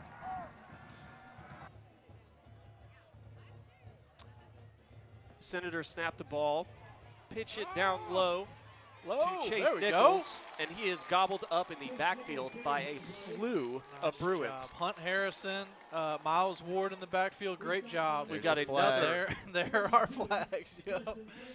That's gonna, you watch, it's gonna be an unsportsmanlike this time. Yep, and that's what they told him. I mean, they told him not to do anything after the whistle. Did you mute that ref? Go ahead and unmute it so we can hear him. Oh, well, we don't want to hear his conversation now, that's for sure. Okay, here we go.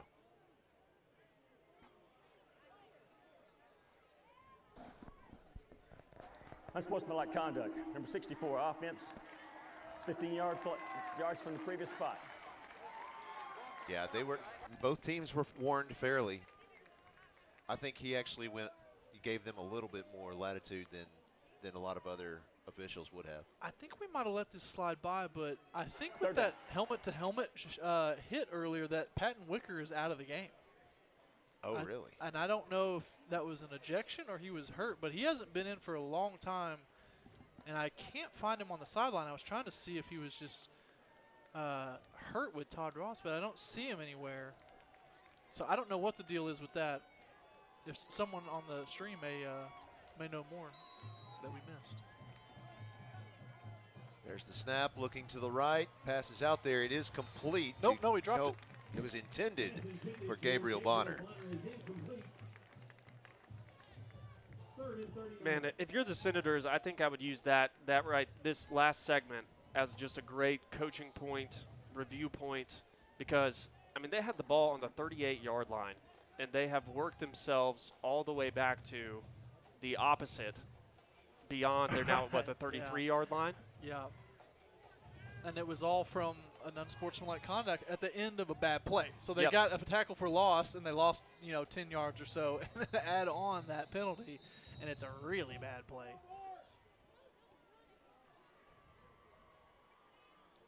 Let's see. I think, was that the Senators? Yeah. No. Yep. Yeah. Senators call a timeout there.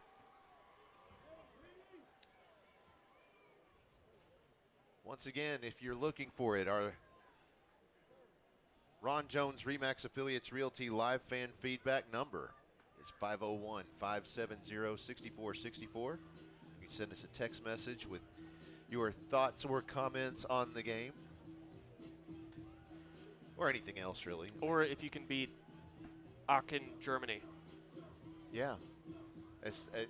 Again, we're still looking to see who's the furthest away. Yeah. That's out there watching tonight. That's got to be one of the furthest.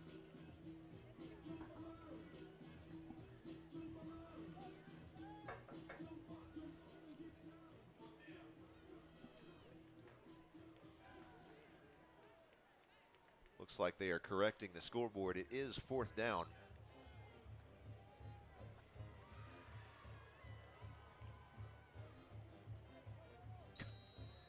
It's not 1st down, it's 4th down, and a bus ride. Yeah, as you'll notice, the Bruins are just playing normal defense here. They're not looking to return the punt any. They're just going to make sure he punts it, and then they're off the field. Automatically get the ball back.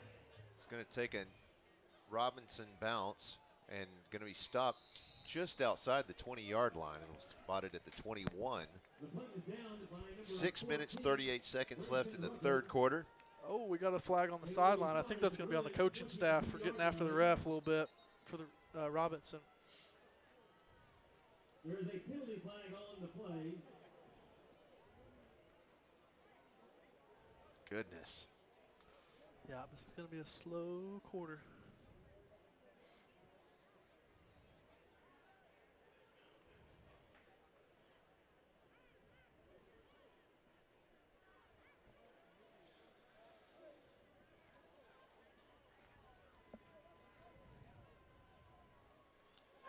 Unsportsmanlike conduct.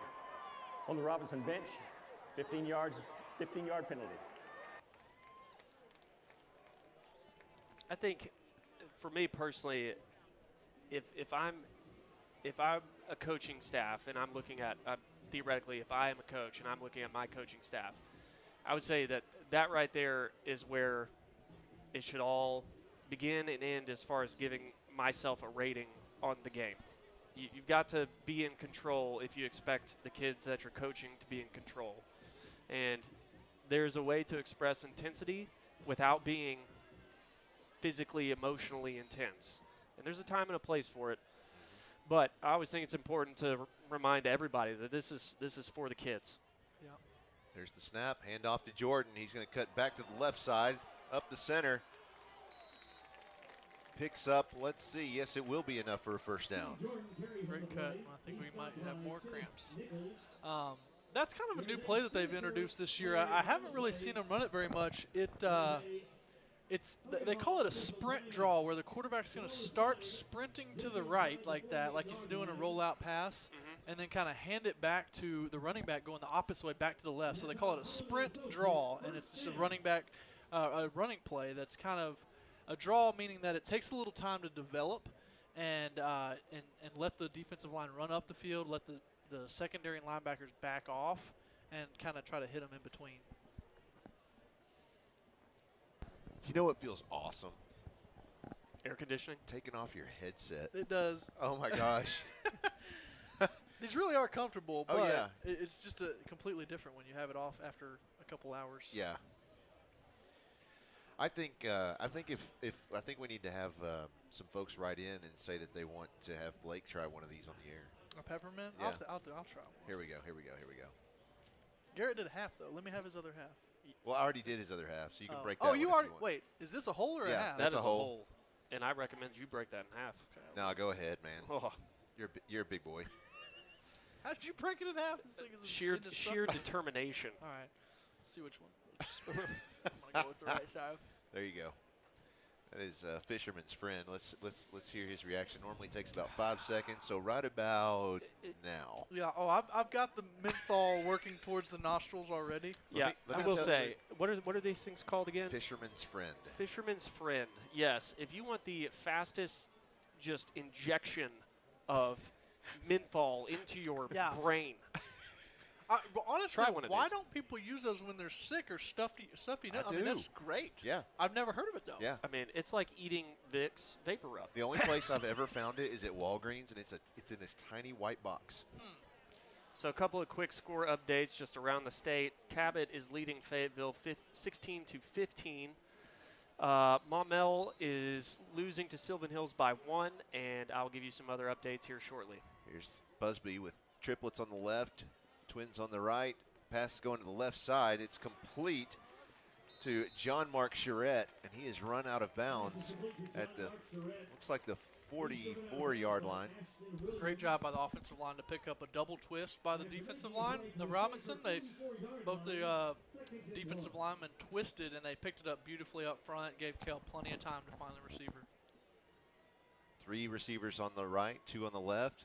He has the snap under pressure. Wow, just kind of jukes and jives his way around. And did he actually make that play? Yes, he did. What a catch. Holy moly. Will Hawkins coming in clutch. I'm not sure Busby intended anybody to catch that. That's kind of a reference what I was talking to about earlier, how I'd like to see him make a throw. Yeah. That's the exact example. Even then, he could have put a little bit more juice on it. But Well, he he was still definitely made it. pressured. He was definitely Yeah, pressured in the backfield. So he was No, but I use that one as the Right. island of the example of what I was talking about earlier. Yeah. Yeah. And so, as it's no surprise to any of us at this point in time, a Robinson Senator is having cramps. It's actually 2. Oh, 2 of them. One is over here standing because, well, his cramp isn't in his legs. It's not in his arms, not in his legs. In his neck, Somewhere in the middle. his stomach, his lower back. That's it. You got it. Thank you. That's like that guy on TikTok. He's like, hey, can you name any of the first 5 presidents? And they're like, Luke Skywalker. Yes, you're right. Have you seen those? No. Oh, yeah. I'm not on TikTok. He just runs up to random people in the city and she's like, here, answer this historical fact. And they don't have a clue. They're ridiculously ridiculous. Yeah. Ridiculously ridiculous. Yeah. No, just keep them coming. I'm just sitting back and listening. I bet you are taking notes. We should start a document of the Joshua sayings. This is what that way you can be as cool as me in a few years. And it's Jalen McKinney with the carry. He's driven out of bounds by Brayson Rucker. One of the things I think about defense is at this level of football, I mean, 6A is one of the higher conferences. You can only go up to 7A in Arkansas. But I think discipline is what separates most defenses from one another. Because really, it's not about the speed or the talent. It's just about knowing where you're supposed to be and being there. Nice catch again by Will Hawkins out wide. I believe that's his fourth or fifth catch of the game. He also has a touchdown and a 2-point conversion under his belt. So he's having a great game for a starter game of the season. Yep, for sure. 5 minutes, 15 seconds left in the third quarter. Bruins lead 34-21 over Robinson. Pressure coming. There's the snap. Quick little shovel pass. Was that? I think that was Andrew Pfizer that caught it underneath, but there just wasn't much room in there. Andrew Pfizer carries on the play. He's stopped by number 60.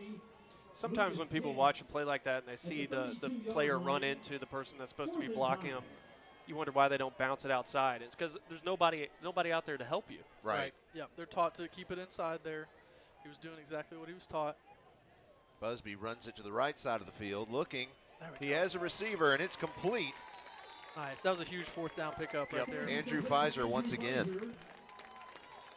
He goes out of bounds at the 29-yard line, and that's a Holland and Associates first down. And the Senators' defense has got to be exhausted. I was just thinking the same thing. I feel like the offensive line is really taking over this game, and I think it's due to them being really tired up front. Hand off to Kenny Jordan, and he punches right through the line. Picks up about 7 yards. It'll be 2nd and 3. And really, it's been a balanced approach for it so far. You've gotten Pfizer involved. You've gotten Will Hawkins a couple catches this drive. Kenny's had a couple runs this drive. Kell's kept it once, I think. So everyone's kind of getting around. It's not like one person is controlling it. Yep. Man in motion. There's the snap. Looking to the left side. He's going to throw it out there, but no receiver. Pass is incomplete. See, and I don't know, that's the thing. You start thinking about some other trends that Robinson defense has been successful at, and one of the things that they've been able to do quite a few times now is have receivers covered. Yeah. To force Busby to throw the ball out of bounds or just throw it away or try and make a play that's not there. So sometimes it's hard because you want to build off of that, but you just can't. Busby in the shotgun, 3 receivers on the right, 2 on the left. There's the snap. Looks to the left side. Great protection up front. Stay settled, Kell. Stay settled. There's the pass. Right in the back of the end zone. All by himself was Andrew Pfizer. Touchdown, Bruins. That's what you got to have out of Kell. He creates a little chaos at first, but then settles down, gets his eyes up, gets the ball up, and finds a wide open receiver.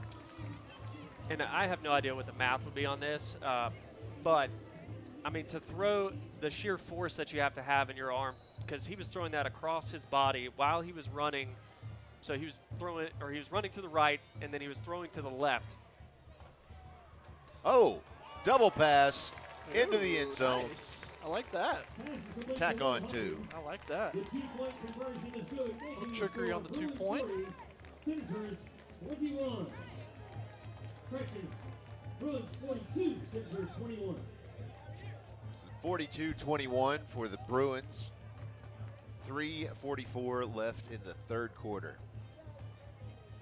You're right. Those all of the play stoppages, the cramps, and the multiple flags we've had tonight are just dragging this game out. Yeah. Normally we're wrapping it up by now.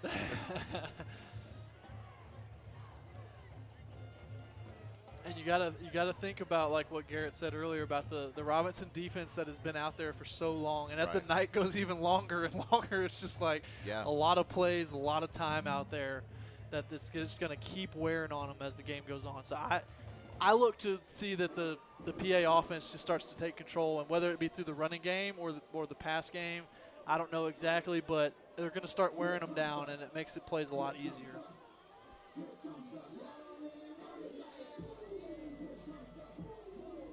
See if we can get a decent onside kick here. We haven't had any successful recoveries yet, but this might be the time. Some of that tiredness wears on Robinson a little bit.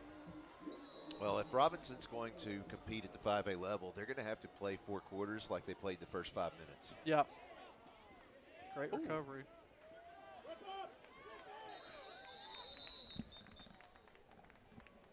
It's very rare you see an attempt for any kind of return. Right. Tried to make a couple people miss. I mean, I figure, yeah. That was interesting, yeah. You might just want to go for it one time. But then when you realize that the entire ocean of blue is about to just swarm you, you realize maybe not.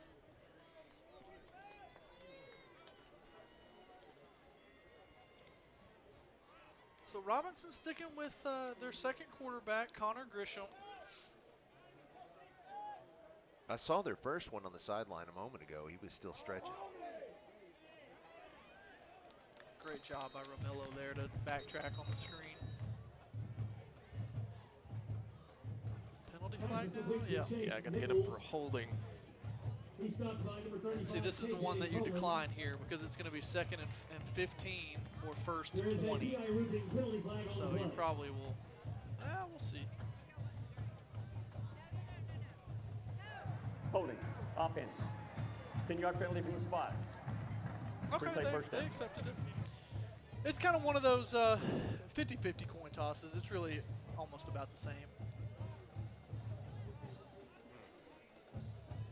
So once they assess the penalty, it looks like they have 24 yards. First and 24. So they're saying that the holding occurred 4 yards in the backfield and then 10 on top of that. So that's how that happens. Just a quick note, Maumelle and Sylvan Hills are in overtime right now. Oh, nice. I knew that one was going to go down to the wire. Interesting. Oh, no running back for him. Oh, no.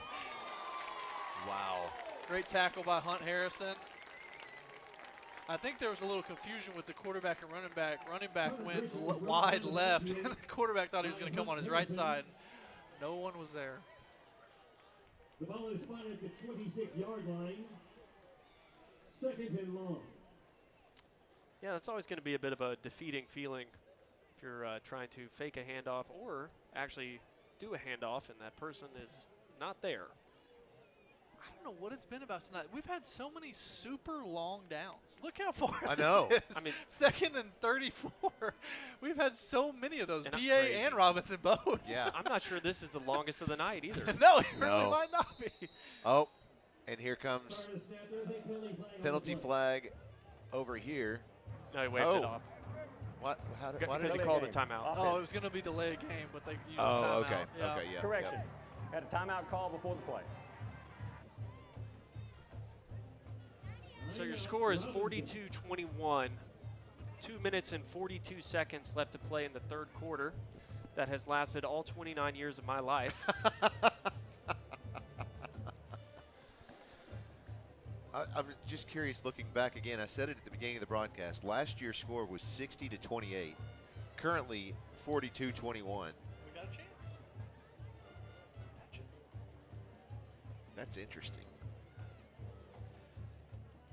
So since you run the score thingy, can you edit your score that you send in? I totally could, but I won't. But he's an honest man, Garrett. Yeah. Come on. I'll tell you what my score prediction was. You should recuse yourself. My goodness. Let me know. Oh, I probably would accept, if he it would came to he would it. pass the gift card along to his gracious co-hosts. I'm sure I would. If you want. And we could split it, or A little date. Yeah. Yeah. I'm not opposed. I'll have to talk to my wife first. Yeah. Get approval of that. Let's see. Mine was probably the first one because I was still testing it. So my prediction was 56-3. So I'm busted. Yeah, you're a little off now. But That's okay. So Robinson's going to take over on offense here. and going to throw an absolute Go get bomb down the field, and it is intercepted by the Bruins. Hey, and there's Patton Wicker, so he's back. Patton Wicker's just been all over the field tonight. I mean, he should be a real estate agent with how much ground he's covered. We do have a PI roofing penalty down on the play, close to the line of scrimmage. Let's see what we get here. I will tell you, they're very close, and it still could happen. Justin Robkin. Okay, why are you going to say a name? Why are you going to say a name? Yeah, keep it open. They know what they picked. They know All right. they're close. His prediction was 60 to 21. Okay. It's got a chance. And actually, who is this? Looky there. There is somebody, SB, has currently predicted the exact score of the game right now. Well, that's going to be a tough one to hold up. We still have a lot of time left. We still have another lifetime before this game ends. Right. Yeah. Garrett's going to start getting wrinkles before this game is over. That is so true. How dare you? Personal foul. Defense. It was after the reception. It'll be PA's ball. 1st and 10 after a 15-yard penalty. Okay, so I missed it. Yeah, so I think they are calling, after the pick happened, the defensive lineman went and hit their quarterback as they were blocking him for the return. It was just a little over the top. Okay. Right. Okay, yeah.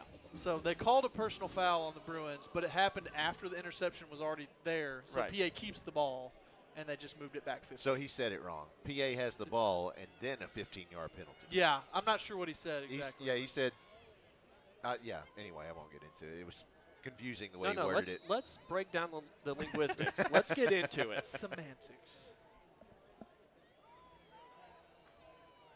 There's the snap, looking to the left side. Oh, if he had taken a half step left, Jalen McKinney probably would have had that one. Well, that's comforting to see Patton back in. He missed probably at least 10 plays or more. I don't know. I think it was from the helmet to helmet. So maybe they're checking him for a concussion or something like Could've that, been. and then Yeah. passed the protocol and came back in and instantly made a huge pick. Out there making a play, like Coach Lucas says, make a play today. There's the snap, a little low. Little screen pass. Charrette's got some field. Go. He's got some blockers. Oh, and there he's going to stop at the 40-yard line inside Robinson territory. That's one of my favorite plays in all of football. It's so beautiful to watch, especially when it all comes together. And even if it doesn't work out, for a defense to be able to sniff that out and make a play on that is just as beautiful in its own right. Yep, I'm definitely a fan of the screens. Snap to Busby, rolls out the right side. He's got plenty of targets downfield. Oh, and it hits the turf before he gets there. There is a flag back here at about the 38 yard. There's two flags. Is that Kell down in the backfield? Yes, it is. Yeah, it looked like he was grabbing onto his ankle, but, I mean, from what we've seen tonight, it could be a cramp, so we'll just see. I didn't see the hit. I was looking downfield.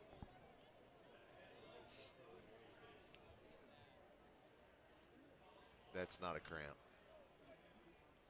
I don't think so either. There was a penalty flag down as well that the referees are kind of sorting out with the injury as well.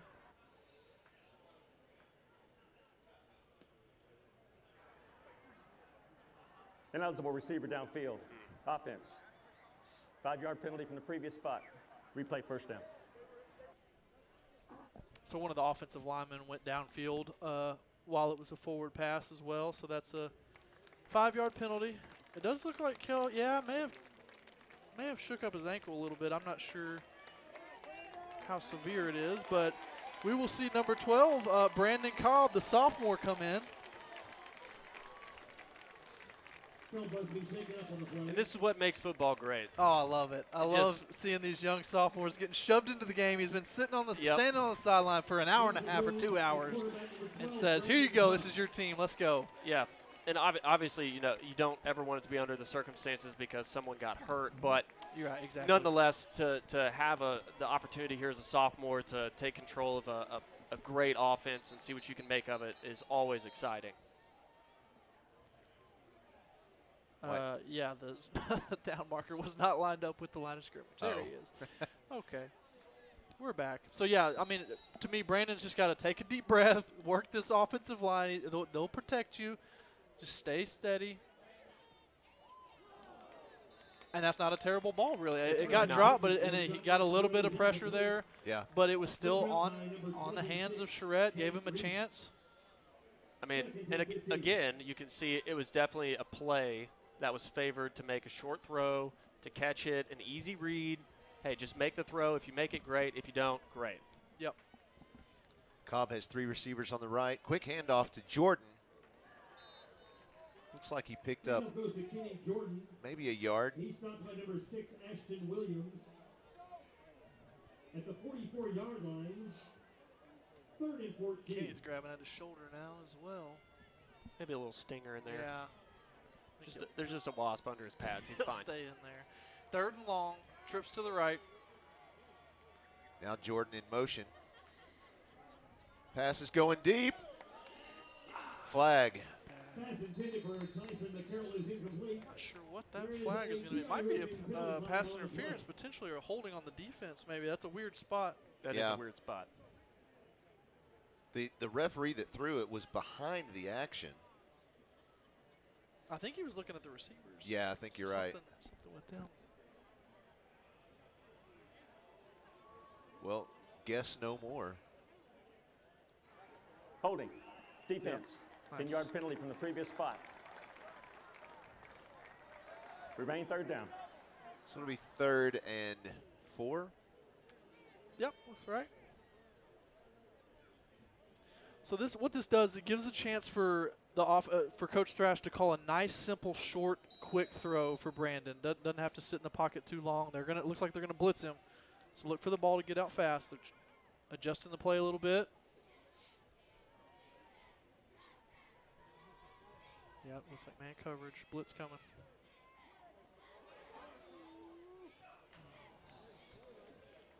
Yeah, they're really what they see is a young man in that quarterback position right now, and they just want to rattle him. Yep, that's Get exactly. under his skin a little bit.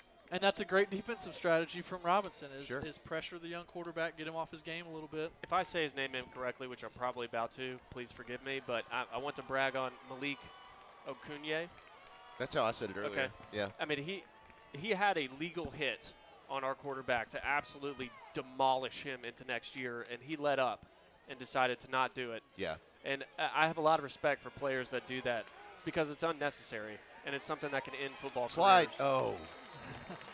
He got the first and got out of bounds. Made me nervous. There is a flag. Yeah, I think it's going to come back. Great escape run, though, by Brandon. PI Roofing is getting their money's worth tonight. Absolutely. And believe it or not, ladies and gentlemen, we are still in the 3rd Holding. quarter. Offense. 10 yards penalty from the spot of the foul. Did y'all hear what the penalty was? Replay 4th down. Holding. Okay. So, holding, we go left. Holding, we go right. Still 3rd quarter. 101. Yeah. Okay. Well, when you said that, I looked over, and there's like a reflection. Oh, my. Yep. Dude, turn off that mic. He's going to blow that whistle again. Christina, you might want to mute that guy. Be bad enough if he said something silly inside the stadium, but we don't need to share it with anybody watching at home. So it was a deep ball that Brandon Cobb tried. It was broken up. You know, they do say that corners are the best receivers who can't catch. True. And I can say that because I was both a receiver and a corner. So I am in that position to be qualified. But nonetheless, if you're Brandon Cobb there, I mean, that's actually a deep sigh of relief because it's a game changer thinking that you threw an interception versus the pass got broken up. Yeah. So There's the snap. Quick handoff, and it goes nowhere. Nice job. That looks like John Stephen Goodwin on the tackle. Handoff goes to number 15, Noah Freeman. He stopped by Miles No, when I looked Ward. through the window, it looked like it said 11:01. because there was like a I hope reflection not. there, and I was like, "What? Are you kidding me?" No, but I mean, it is funny though, because we have Sylvan Hills and Maumelle in overtime. We're probably done by now, Right. and we haven't even made it to the fourth quarter.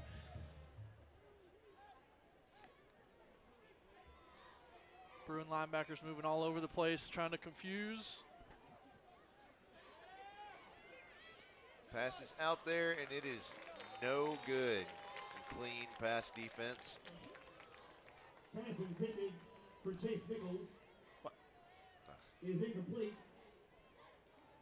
KJ Cullen on the coverage, 3rd and 11.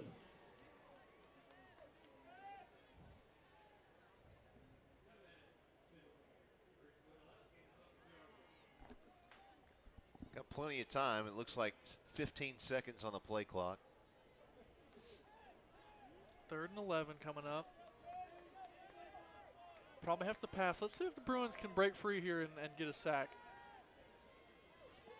It's going to toss it deep. Oh! Lands outside the playing surface. And really, that pressure from John Stephen Goodwin there on the blitz is what caused that bad pass. The receiver was open deep. And if the quarterback was a little more settled there, he might make that throw and make that completion.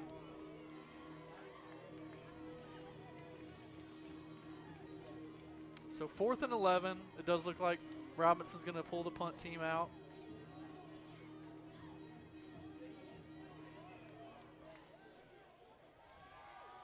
Okay, so what I'm hearing is it is unlikely that Cale Busby will return to the game tonight.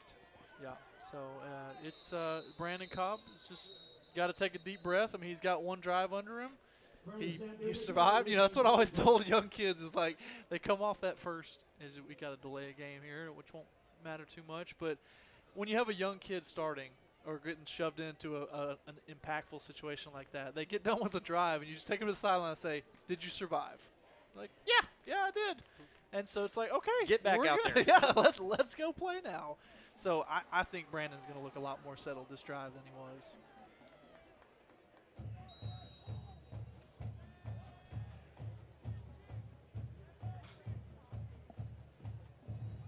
Snap low and dropped, but they still get the punt away. The horn sounds as they wait for it to stop moving. That's the end of the 3rd quarter. Bruins continue to lead this one, 42-21. Got one more quarter to play. With the score, Bruins 42, Senators 21. Yeah, just got that confirmation that Cale Busby is in fact out the rest of the game. All right. Now, because of other rules and laws, we can't tell you anything else about it, but you at least know that much. Which is better than nothing. Sure. I can, however, tell you he seems to be in good spirits. I can see him on the sideline down there. He's laughing and talking, but So some quick scores from around the state. Maumelle beats Sylvan Hills in overtime by 1 with a final score of 28-27. Holy cow. Whitehall beats Sheridan 27-24. Oh, Whitehall came back. They were down 24-0, I think it was. Yep. Wow. Harrison beats Springdale 24-14. Let's see what other scores we have out there. Lake Hamilton takes care of Hot Springs Lakeside 47-20.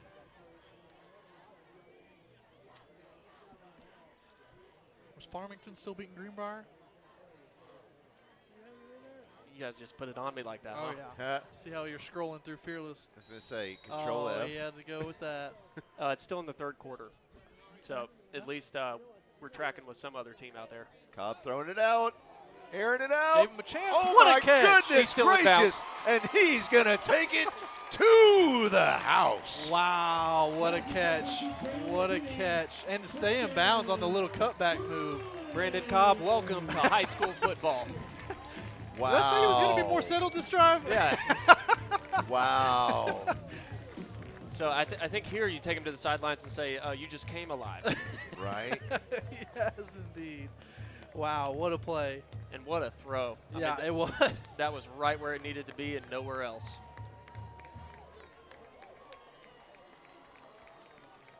All his teammates giving him a lot of love down there. Well, don't That's cool to forget, see. he's got football in his blood. Andrew Cobb being his older brother. Oh, yeah. And Hayden Cobb as well. Hayden Both Bruins. Cobb, Yeah, yep.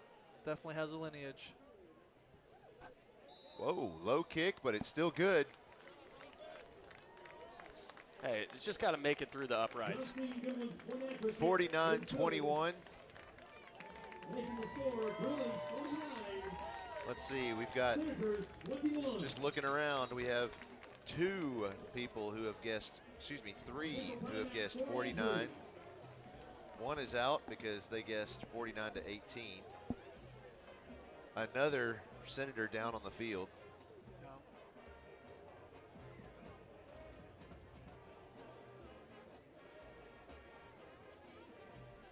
For anyone that's getting frustrated at home with the amount of cramps, please don't watch any college football this weekend because Right, it's gonna be you're the going to same- see the same exact thing. thing. Yep. That's why they call football a fall sport. Is it not? You call it a winter sport? I'm not feeding that monster.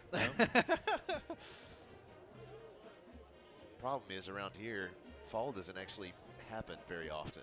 No. You know, No. you go straight from 98 degrees to 44. Yeah. Yeah. Tank Reese shaken up on the plane. I don't know about you, but this year I can definitely say I'm ready for the 44. Yep. Me too. Christina's been so ready for it that she's been talking about moving to like Maine or Connecticut Oh, or no. Don't do that. something like that. No. Yeah. Be a heck of a commute for Friday nights, wouldn't it? Yeah, well, we could zoom you in or something, right? Yeah. You can work that out, Mr. Tech Guy. Yeah, there's something that we can Yeah. figure out. Transporter. That's all we need. Now, once you move to Germany, though, that's another question. Right. Yeah, I mean, that's over 4,500 miles away. I can't so. do a game at 4 a.m. Sorry. Not even Well, for PA Live? The No. good news is we know exactly who to talk to. Yep. Mr. McDonald. So that was one of the dangerous kickoffs that we're kind of talking about, where it hits about the 15-yard line and rolls, but then starts to stop at about the 2-yard line. Right. And it's a completely live football for anyone to pick up. And so Robinson player had to run backwards to go get it and is in scramble mode at that point. And then he has all 11 Bruins just hounding after him. Coach Wyatt giving some motivated instruction on the sideline. Adjectives, yes. Love it. It is important to use words to communicate. I'm sure he's using colorful metaphors. Yes. Nice carry. And a He's first going and to goal to Freeman. not hop right back up. I think he's cramping immediately. That was He's brought down by Hunt Harrison. Noah Freeman with the carry. Nope, he He's got able up. to, he's at least able to walk off, so that's 15-yard line. hopefully won't have a stoppage of play. Second and 6. Okay, I'm not comparing or anything. I'm just wondering, do y'all remember seeing any of the Bruins on the field with a cramp? I have not yet. Okay. No. I didn't think so.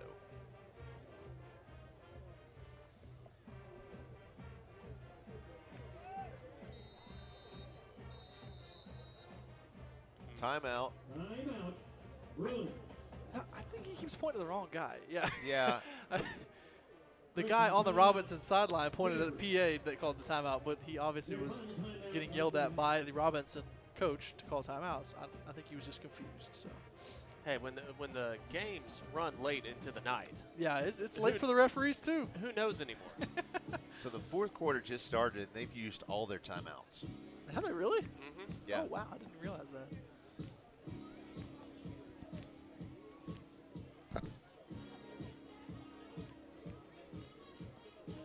Yes, we have been here for this game has been going on for over 3 hours now. Oh, I thought hours? Yes. I thought it was days. Not that I've been made aware. My source is very reliable, though. Okay. And that is Jiminy cricket. I think We almost- Robinson's defensive coaches are going to come through the ceiling here in a minute. We might have a visitor here in the press box. Right? Am I covered under PA's liability insurance if that happens, or? I don't. We'll find out together. I'm scooting over. Oh, high And a ball. high snap. Oh, come on. Get Look at there. Get there. Hey, Yeah. Miles Ward recovers Touchdown. it. Wow. Touchdown, Bruins. I would not be surprised to see a table or a chair go over the rail and right in front of us. I hope not. I really hope I hope not, too, because there's a lot of people sitting down there. But it's just one of those bad snaps over the quarterback's head. Nothing really the quarterback could do. Yeah. He just has to start sprinting backwards and trying to get it. Because I mean, what are your options there? If you make it to the ball and you kick it out of the back of the end zone, It's a safety. Yeah. Yeah. Yeah. Or if he falls on it in the end zone, it's a safety. But it's gonna be bad either way. I mean, it's a no-win Yeah. situation. So your score is 55-21.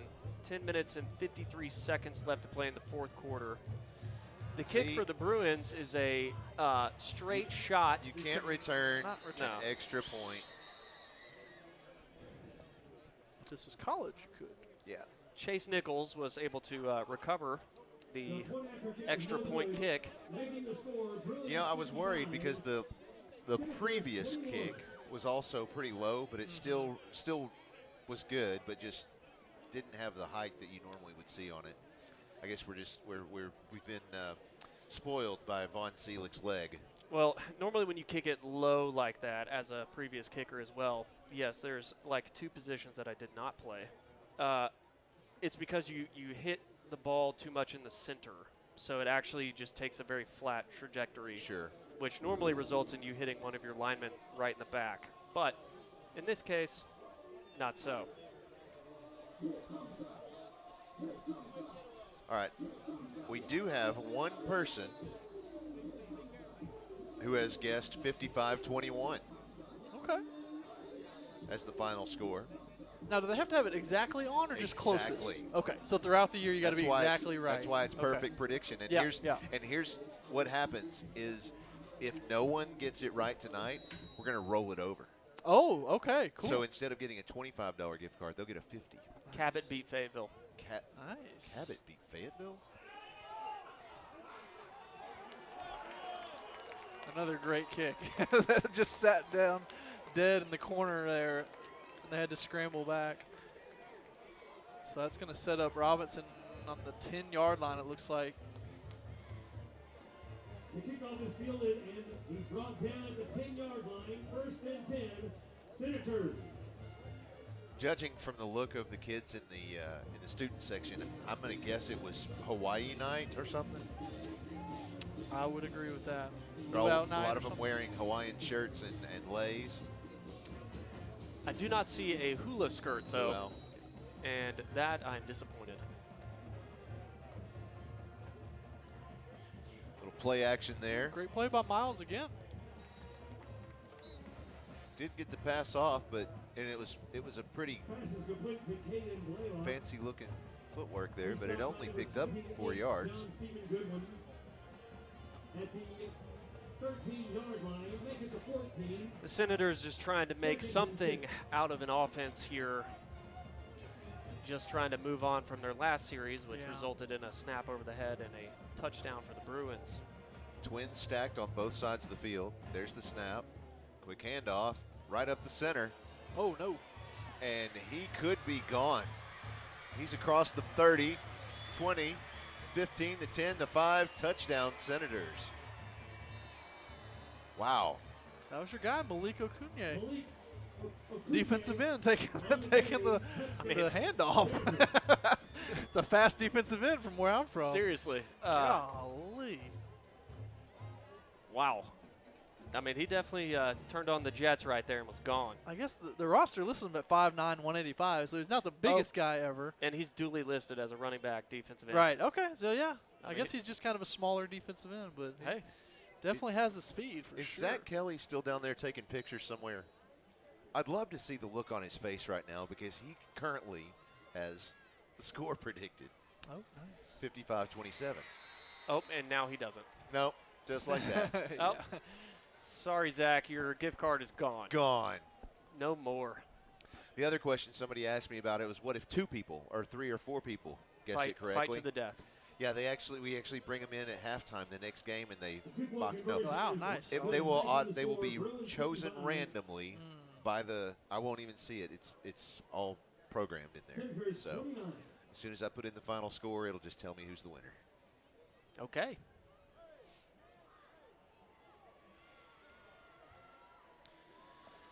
So that gives the Senators 29 total points for the game today. It's a weird feeling right now. Like, I feel like Bruins are in control. Right. But also there's so much time left, and they're not up by that much. What, 16 or – no, 26 I guess it is. It's a pretty rare occasion when we're still announcing a game at 10 o'clock. Right. I just – Well, the amount of cramps and then penalties. Yeah. The combination of those two. And there's still no sportsmanship rule in effect. True. Correct. We're used to those. Yeah, we're used to that. I think that's a big part of it. But, yeah, the cramps, I think, is the number one time suck tonight. Yeah, for sure.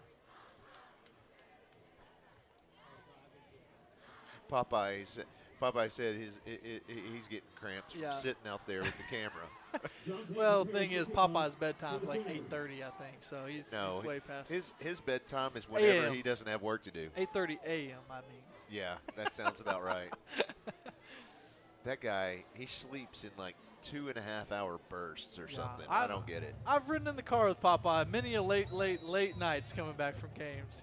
He's a great late night driver. I'll give him that. I don't know how he does it. He gets you back expedient time. Well, he doesn't want to have a wreck. Yeah. Oh, he tests the limits for sure. Yes, he does. He knows how to do it. My kind of guy. Nice kick. Another one that's going to sail into the end zone. Nice kick. It was off the foot of number 99, John Tate. 1st and 10, Bruins. So that's kind of interesting spot for the PA offense as they come out. They're up by 26, 9 minutes left. You've got your backup quarterback in that might potentially have to go a couple games, over the next week, depending on what Kell's injury looks like. Yeah. How do you work? Do you get him a little in-game work of passing it, working on his short passing game? Do you try to just hand the ball to Kenny some? What do you want to work on over the next 9 minutes of in-game preparation for Brandon, potentially? I feel like maybe I don't know. There's a few different ways you can look at it. For me personally, I think you would try and work him in with some of that starting core receivers to build in-game confidence, because the next opportunity you're going to have to do that is in Mississippi. Right. So. Oh, come on. Thank you. Yeah, they called it. So Brandon Cobb threw a bomb of a ball, went about 35 yards in the air, and was intended for Tyson McCarroll. It was broken up by Jamarcus Brown. It looks like he may have gotten there a little bit too early. We do have a PI roofing penalty on the play. Yeah, he kind of got into his chest there, into Tyson's chest. Pass interference. Defense. 15 yards from the previous spot. Result would be first down. So they'll place that one at the 35-yard line after the penalty. Another thing that just came to mind about the cramps, and Christina was talking about, them practicing indoors in the air conditioning. PA players only play one way. They only play offense or defense. I think a lot of these players for Robinson have been going both ways, and I think that's going to add on to that too. Yeah, I mean, we noticed, who was that earlier? I know number 3, yeah, Brandon Grill's been on, special teams, everything. Yeah, he was on special teams, defense, offense. We were just talking about the defensive end, number 7, Malik, that was doing running back and defensive end. So there's a lot of crossover there, and I think especially with the linemen too, there's a few of them I've seen going both ways. So that just adds on double the amount of plays that they're playing in this heat, in the humidity. Well, they have 60, I think it's 60 players on the roster. Cobb just threw out of a 5-wide set. He threw it what seemed to be a little bit early. John Mark Charette wasn't looking for the ball by the time it had made it out of his hands. So, I mean, this is one of those things. You do want to get Brandon used to playing with that first round of receivers and get them all in sync. Cobb takes the snap. Great protection. Patiently time. looks deep. Sends a deep ball to John Mark Charette, and it just goes through his fingertips. That was a great ball. It doesn't look perfect. You know, It the ball doesn't. doesn't look like a perfect spiral, but it's getting to the right spot. And I think going back to your point a little bit, it's a lot of timing with the first receivers that he's not used to. You know, they run their route a little bit different, a little faster. Yep. You know, they break off the route a little bit differently. And it takes a little time to get used to. So I am glad to see Coach Thrash put him through some of these passing situations. Get him in a 4th down here. Cobb looking to his right. Nice ball right there. Able to connect with Kenny Jordan, who picks up the first down for the Bruins.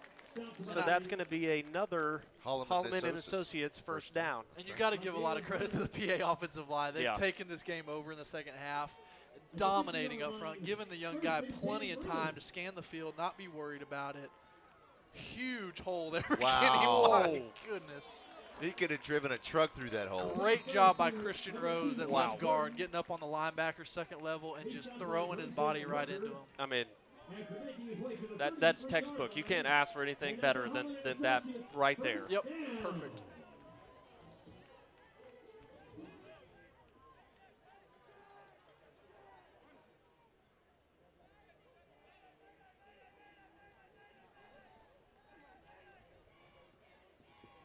Pass is complete to, that is Cole Kingsborough. Yep, nice. Like we were saying, just a nice quick pass out wide, get the ball out of Brandon's hands fast. He goes out of bounds at the 27 It's a gain of 6, be 2nd and 4. This time he has 3 receivers on the right, 2 on the left. Immediately passes to the right side to Cole Kingsborough once again. And Cole's one of those senior receivers that's been around the program forever, and he's just kind of slotted in at that A receiver spot that, you know, he's not super flashy, but he's super consistent. He'll block for people. He'll catch short hitch routes like that. He'll be the bail guy on some of the deeper routes, to kind of the check down receiver on some of the deeper routes. It's a really important position in this PA offense. Trips on the right, 2 receivers on the left. Plenty of time looking back to the sideline. Yeah, Robinson's showing some blitz here. Look for the ball to get out fast. Great spot. He nailed him. Off the back of his, he was throwing that from his heel. Sorry, Josh. No, you're fine. Overstepped you. But they brought pressure. They had man coverage on Charlie Cotros there out of the slot. Charlie beat him. Yep. And the ball was passed and available, and they Robinson D-back just barely grabbed him just enough to hold him up, even though I thought it probably could have been a penalty, but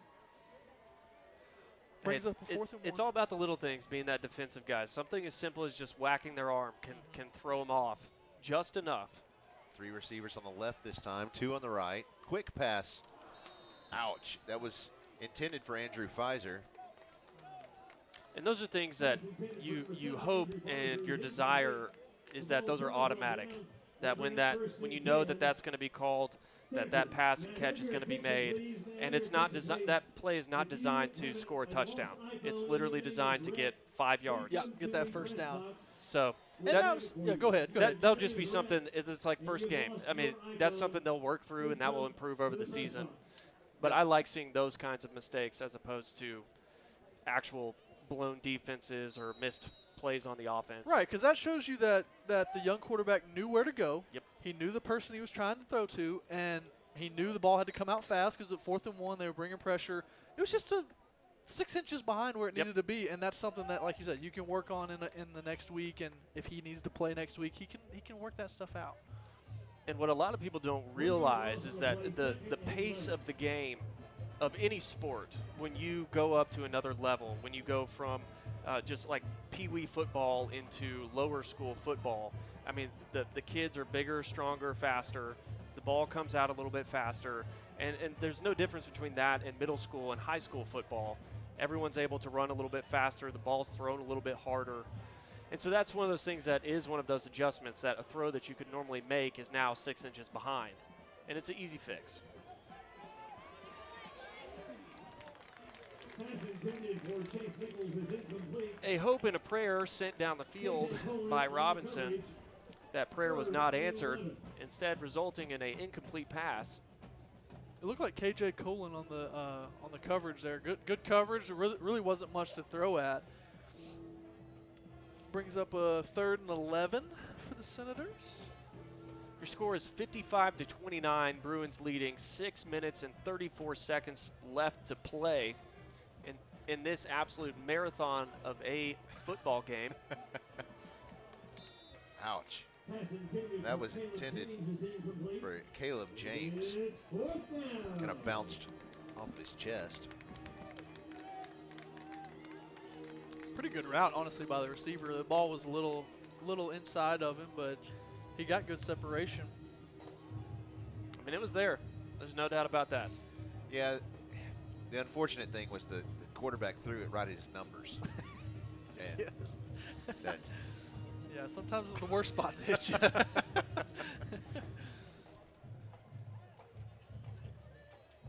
Bruins lead 55-29 with 6:30 left in the game. Here comes another punt. Oh, nope, delay of game. That is the second delay of game that their punter has earned. Yeah, it looked like they had a little trouble finding the right people out there. They had a lineman that was running off late, another lineman that was running in Delay of game late. on the kicking team. 5-yard penalty from the previous spot. Still 4th down. Just kind of one of those first game of the year things that, not every kid's sure if they're on the punt team or not. Now, this is also a good reminder that Robinson is not in our conference. Right. They are a division below us. So we're 6A, they are 5A. And so the level of competition, it does change as you go from one conference to another. And in all honesty, there's a lot of positives that Robinson can take away from this game. And a lot of hydration that they can take away from this game as well. Absolutely, yeah.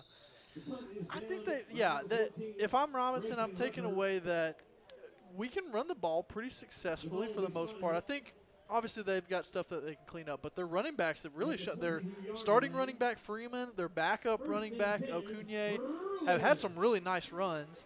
Quarterback play has been kind of up and down. You've got great plays from the starter at first.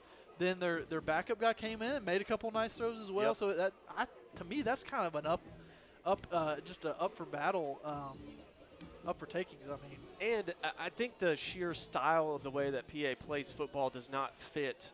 It definitely does not fit a team that needs to make a lot of substitutions. Yeah. And definitely works against teams that have multiple players playing multiple positions and that don't get off the field very often. Ouch. There's a flag. Pass is complete to number 16, Alexi Zeldin. There's a penalty flag on the play. Another PI roofing penalty flag out there.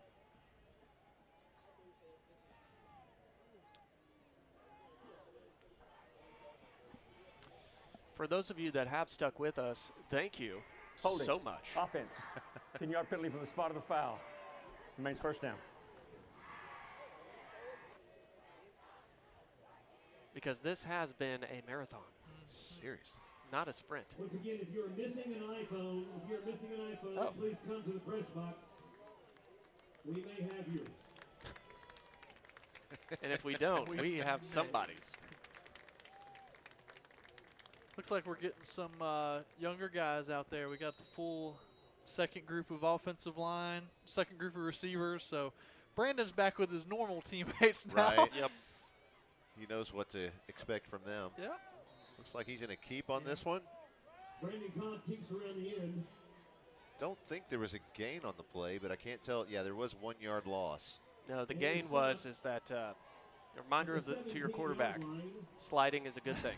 Right. Yeah. He's going to have to learn that one. You don't want to take any more risk, really, with 5 minutes left of Brandon. What you said it earlier with Kel, he plays baseball, of course, and so he's very familiar with how to slide. Yeah. Yep. And so maybe he needs to take Cobb out, teach him how to slide. Yeah. It's I don't know what it is about quarterbacks sometimes. It's really hard for them to get used to it. It's just like a different field. Yeah. It's like I can get more yards. Even they don't want to give up at any point. So here's for the uninitiated, what are the shoes, are the cleats any different for a quarterback so they can The actually pads are slide? different. Oh, the pads are different. Because I've always wondered, it's like, wouldn't the cleat like grab the turf while you're trying to slide? It can. I think you kind of. I don't have that much experience doing it myself, obviously, but I think you're gonna kind of, as you slide, kick your feet up a little bit, so they're more going forward. And I mean, they could potentially get caught in the turf and kind of hurt you a little bit, but I think it's worth a try to get your butt on the ground and be safe. Yeah, I think the key point here is that it's not a baseball slide. So on a baseball slide, your feet are going to have a lot more contact with the ground. Whereas I guess that's what I'm used to. A football slide, you want more of your hip to actually be holding most of the weight, so your feet are actually kind of coming up. So we have a first down. But they didn't move the chains. Yeah. And the Robinson coaches are. Oh, they're going to measure now. Oh, yeah. The Robinson coaches were not happy about that call. Well, I think they were just really asking for a measurement, which is fair. I mean, it looks like it's close. No, that is not a first down. Oh. It's close. Yes, it is. My gosh, they must have got the very point of the leather. I was hoping he'd pull out the credit card like the Dallas Cowboys guy and get that credit card down in there. See if you can swipe it in between.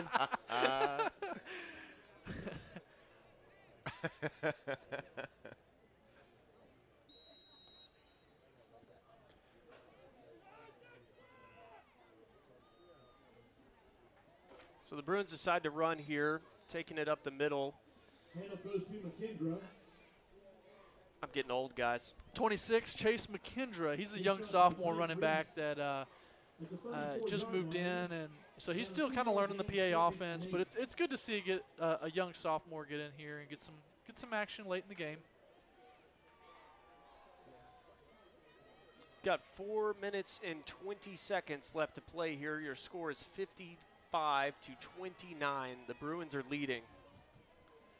Second down for the Bruins here.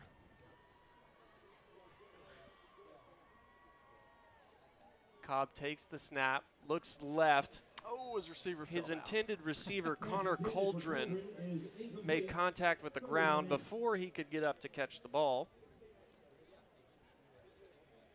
But, like, I mean, looking back at that, great timing by Brandon. He knew if the receiver stayed on his feet, that's exactly where he was going to be, and that was the right timing. So, as an offensive coordinator, you think that's not really a bad throw. It just happened to be that the receiver tripped at that perfectly wrong time. Yeah. But that's not on the quarterback necessarily. Cobb in the backfield by himself. He's got 3 receivers to his right, 2 to his left. Takes the snap, rolls to his right, looking downfield, throws it, intended for Andrew Pfizer. Instead, throws it a little bit short out of the hands of Andrew. So we will be coming up on 4th down for the Bruins. And Josh, to answer your question about different things that players have or things that are different, the pads can be different. Like for a quarterback, it will be higher up on the shoulder, so the motion of throwing the football can be done. Whereas a lineman, it will generally be lower on the chest because a helmet's going to be smacking into it. That makes sense.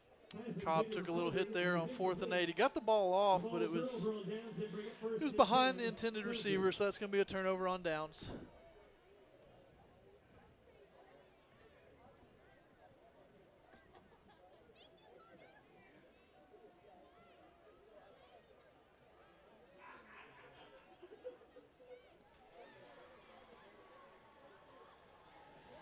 So the Robinson offense is taking the field.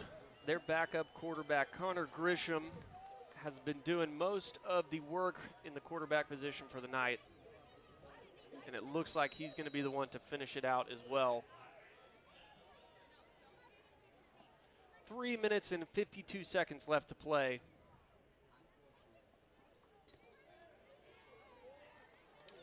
Great tackle there.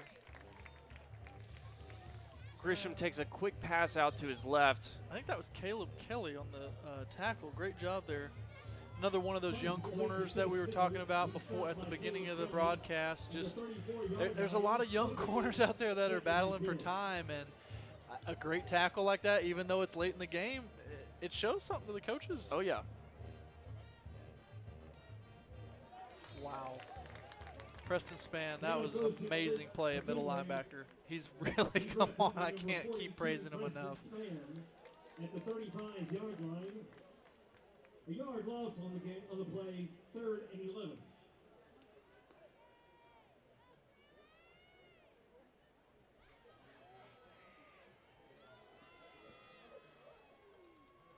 So it looks like neither team is going to fight the running of the clock here, which I support them in that endeavor. Wholeheartedly. Grisham takes the snap and looks to his right, throws downfield. Oh, no! He couldn't hang on to it. Jet Smith, he went up. I mean, he got up high, He went after did. that ball, but they couldn't bring it in all the My way. gosh, I mean, I'd love to know how high he That jumped looked because he got awesome. up there. Yeah. So here's the positive of the defensive side right there. For him, that's still a highlight. Yeah. Oh, sure. Absolutely. Yeah. You don't even have to have the interception, right? Whereas on offense, you got to catch the ball for that to be a highlight. Right. So stick that one to your highlight reel, Jet. Enjoy that one. Get your huddle updated.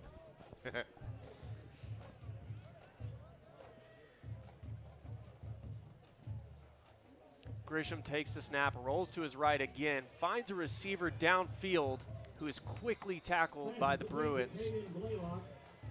That'll give the Robinson Senators a first down.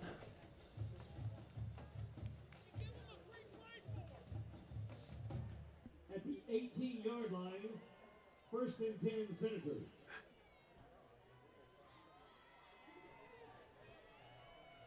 Little shot of the PA Bruin Brigade there.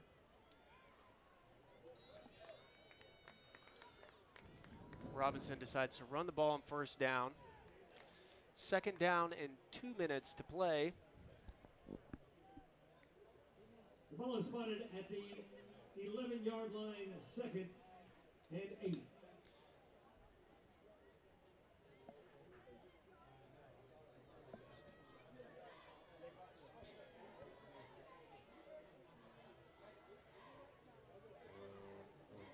Handoff goes to Malik Acuna. Another run for the Senators. He's stopped by Caleb Kelly Minute and a half left to go.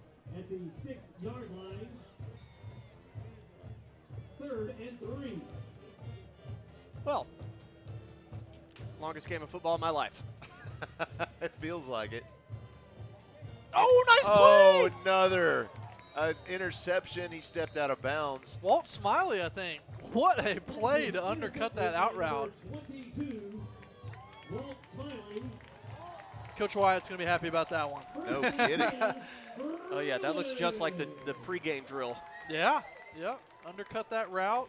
I will never tell him that, though. Coach Wyatt's going to calmly go give him just a high five to Oh, keep yeah. it cool. I'm not that excited, Walt.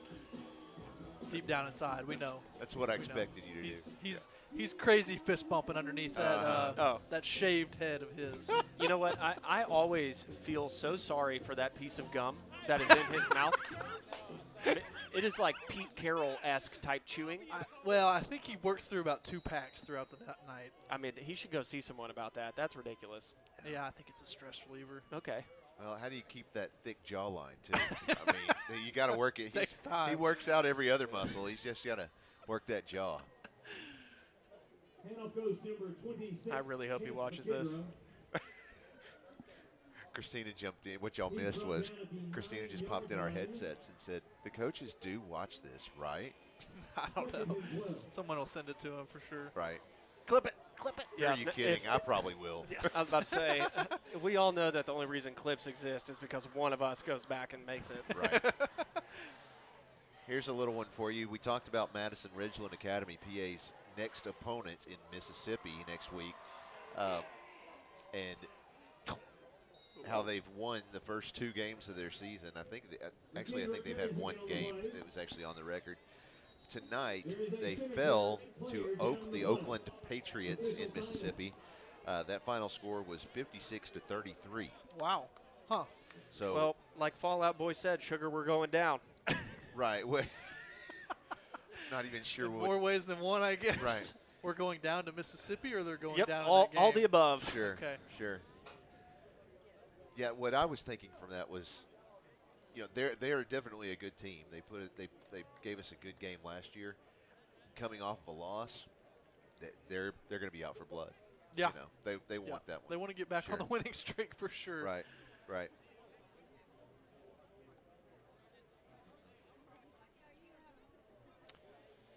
"24 seconds left." One play away. We can do it.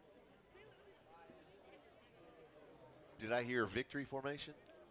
Well, we're on the 1 yard line, Yeah, so I we're don't- going to need to gain a yard at Okay. least or go even. I'm going to say that would be ill-advised. Yeah. Can the center not take a knee? No, the ball has to No, be snapped. he's got to hike it to someone else. Oh. Can he hike it to the guy next to him? No. Potentially, yes. Okay. But it's going to be difficult logistically. 9, 8, 7. It's not a matter of Oh, if it's legal. The game clock is 1 I second think ahead we're of the gonna get play away. clock. We're Yeah. gonna get away. Nice. Oh.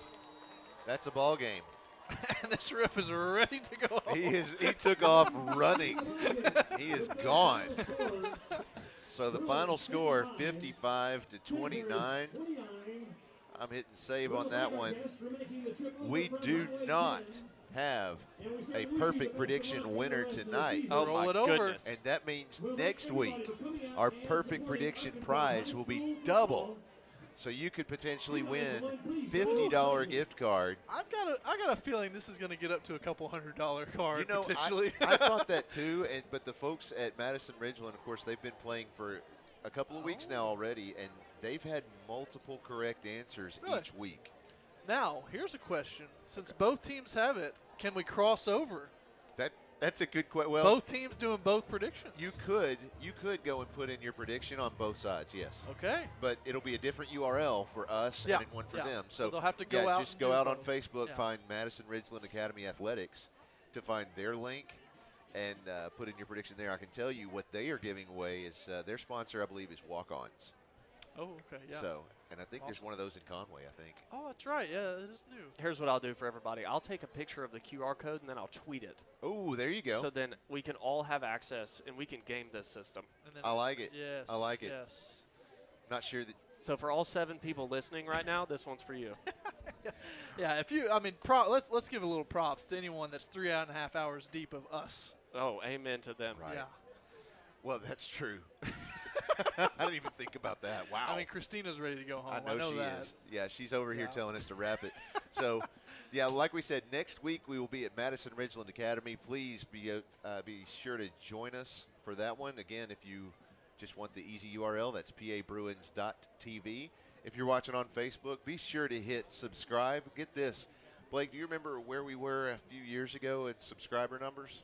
I have no idea. To be I honest. think when I picked it up, it was around 500. Okay.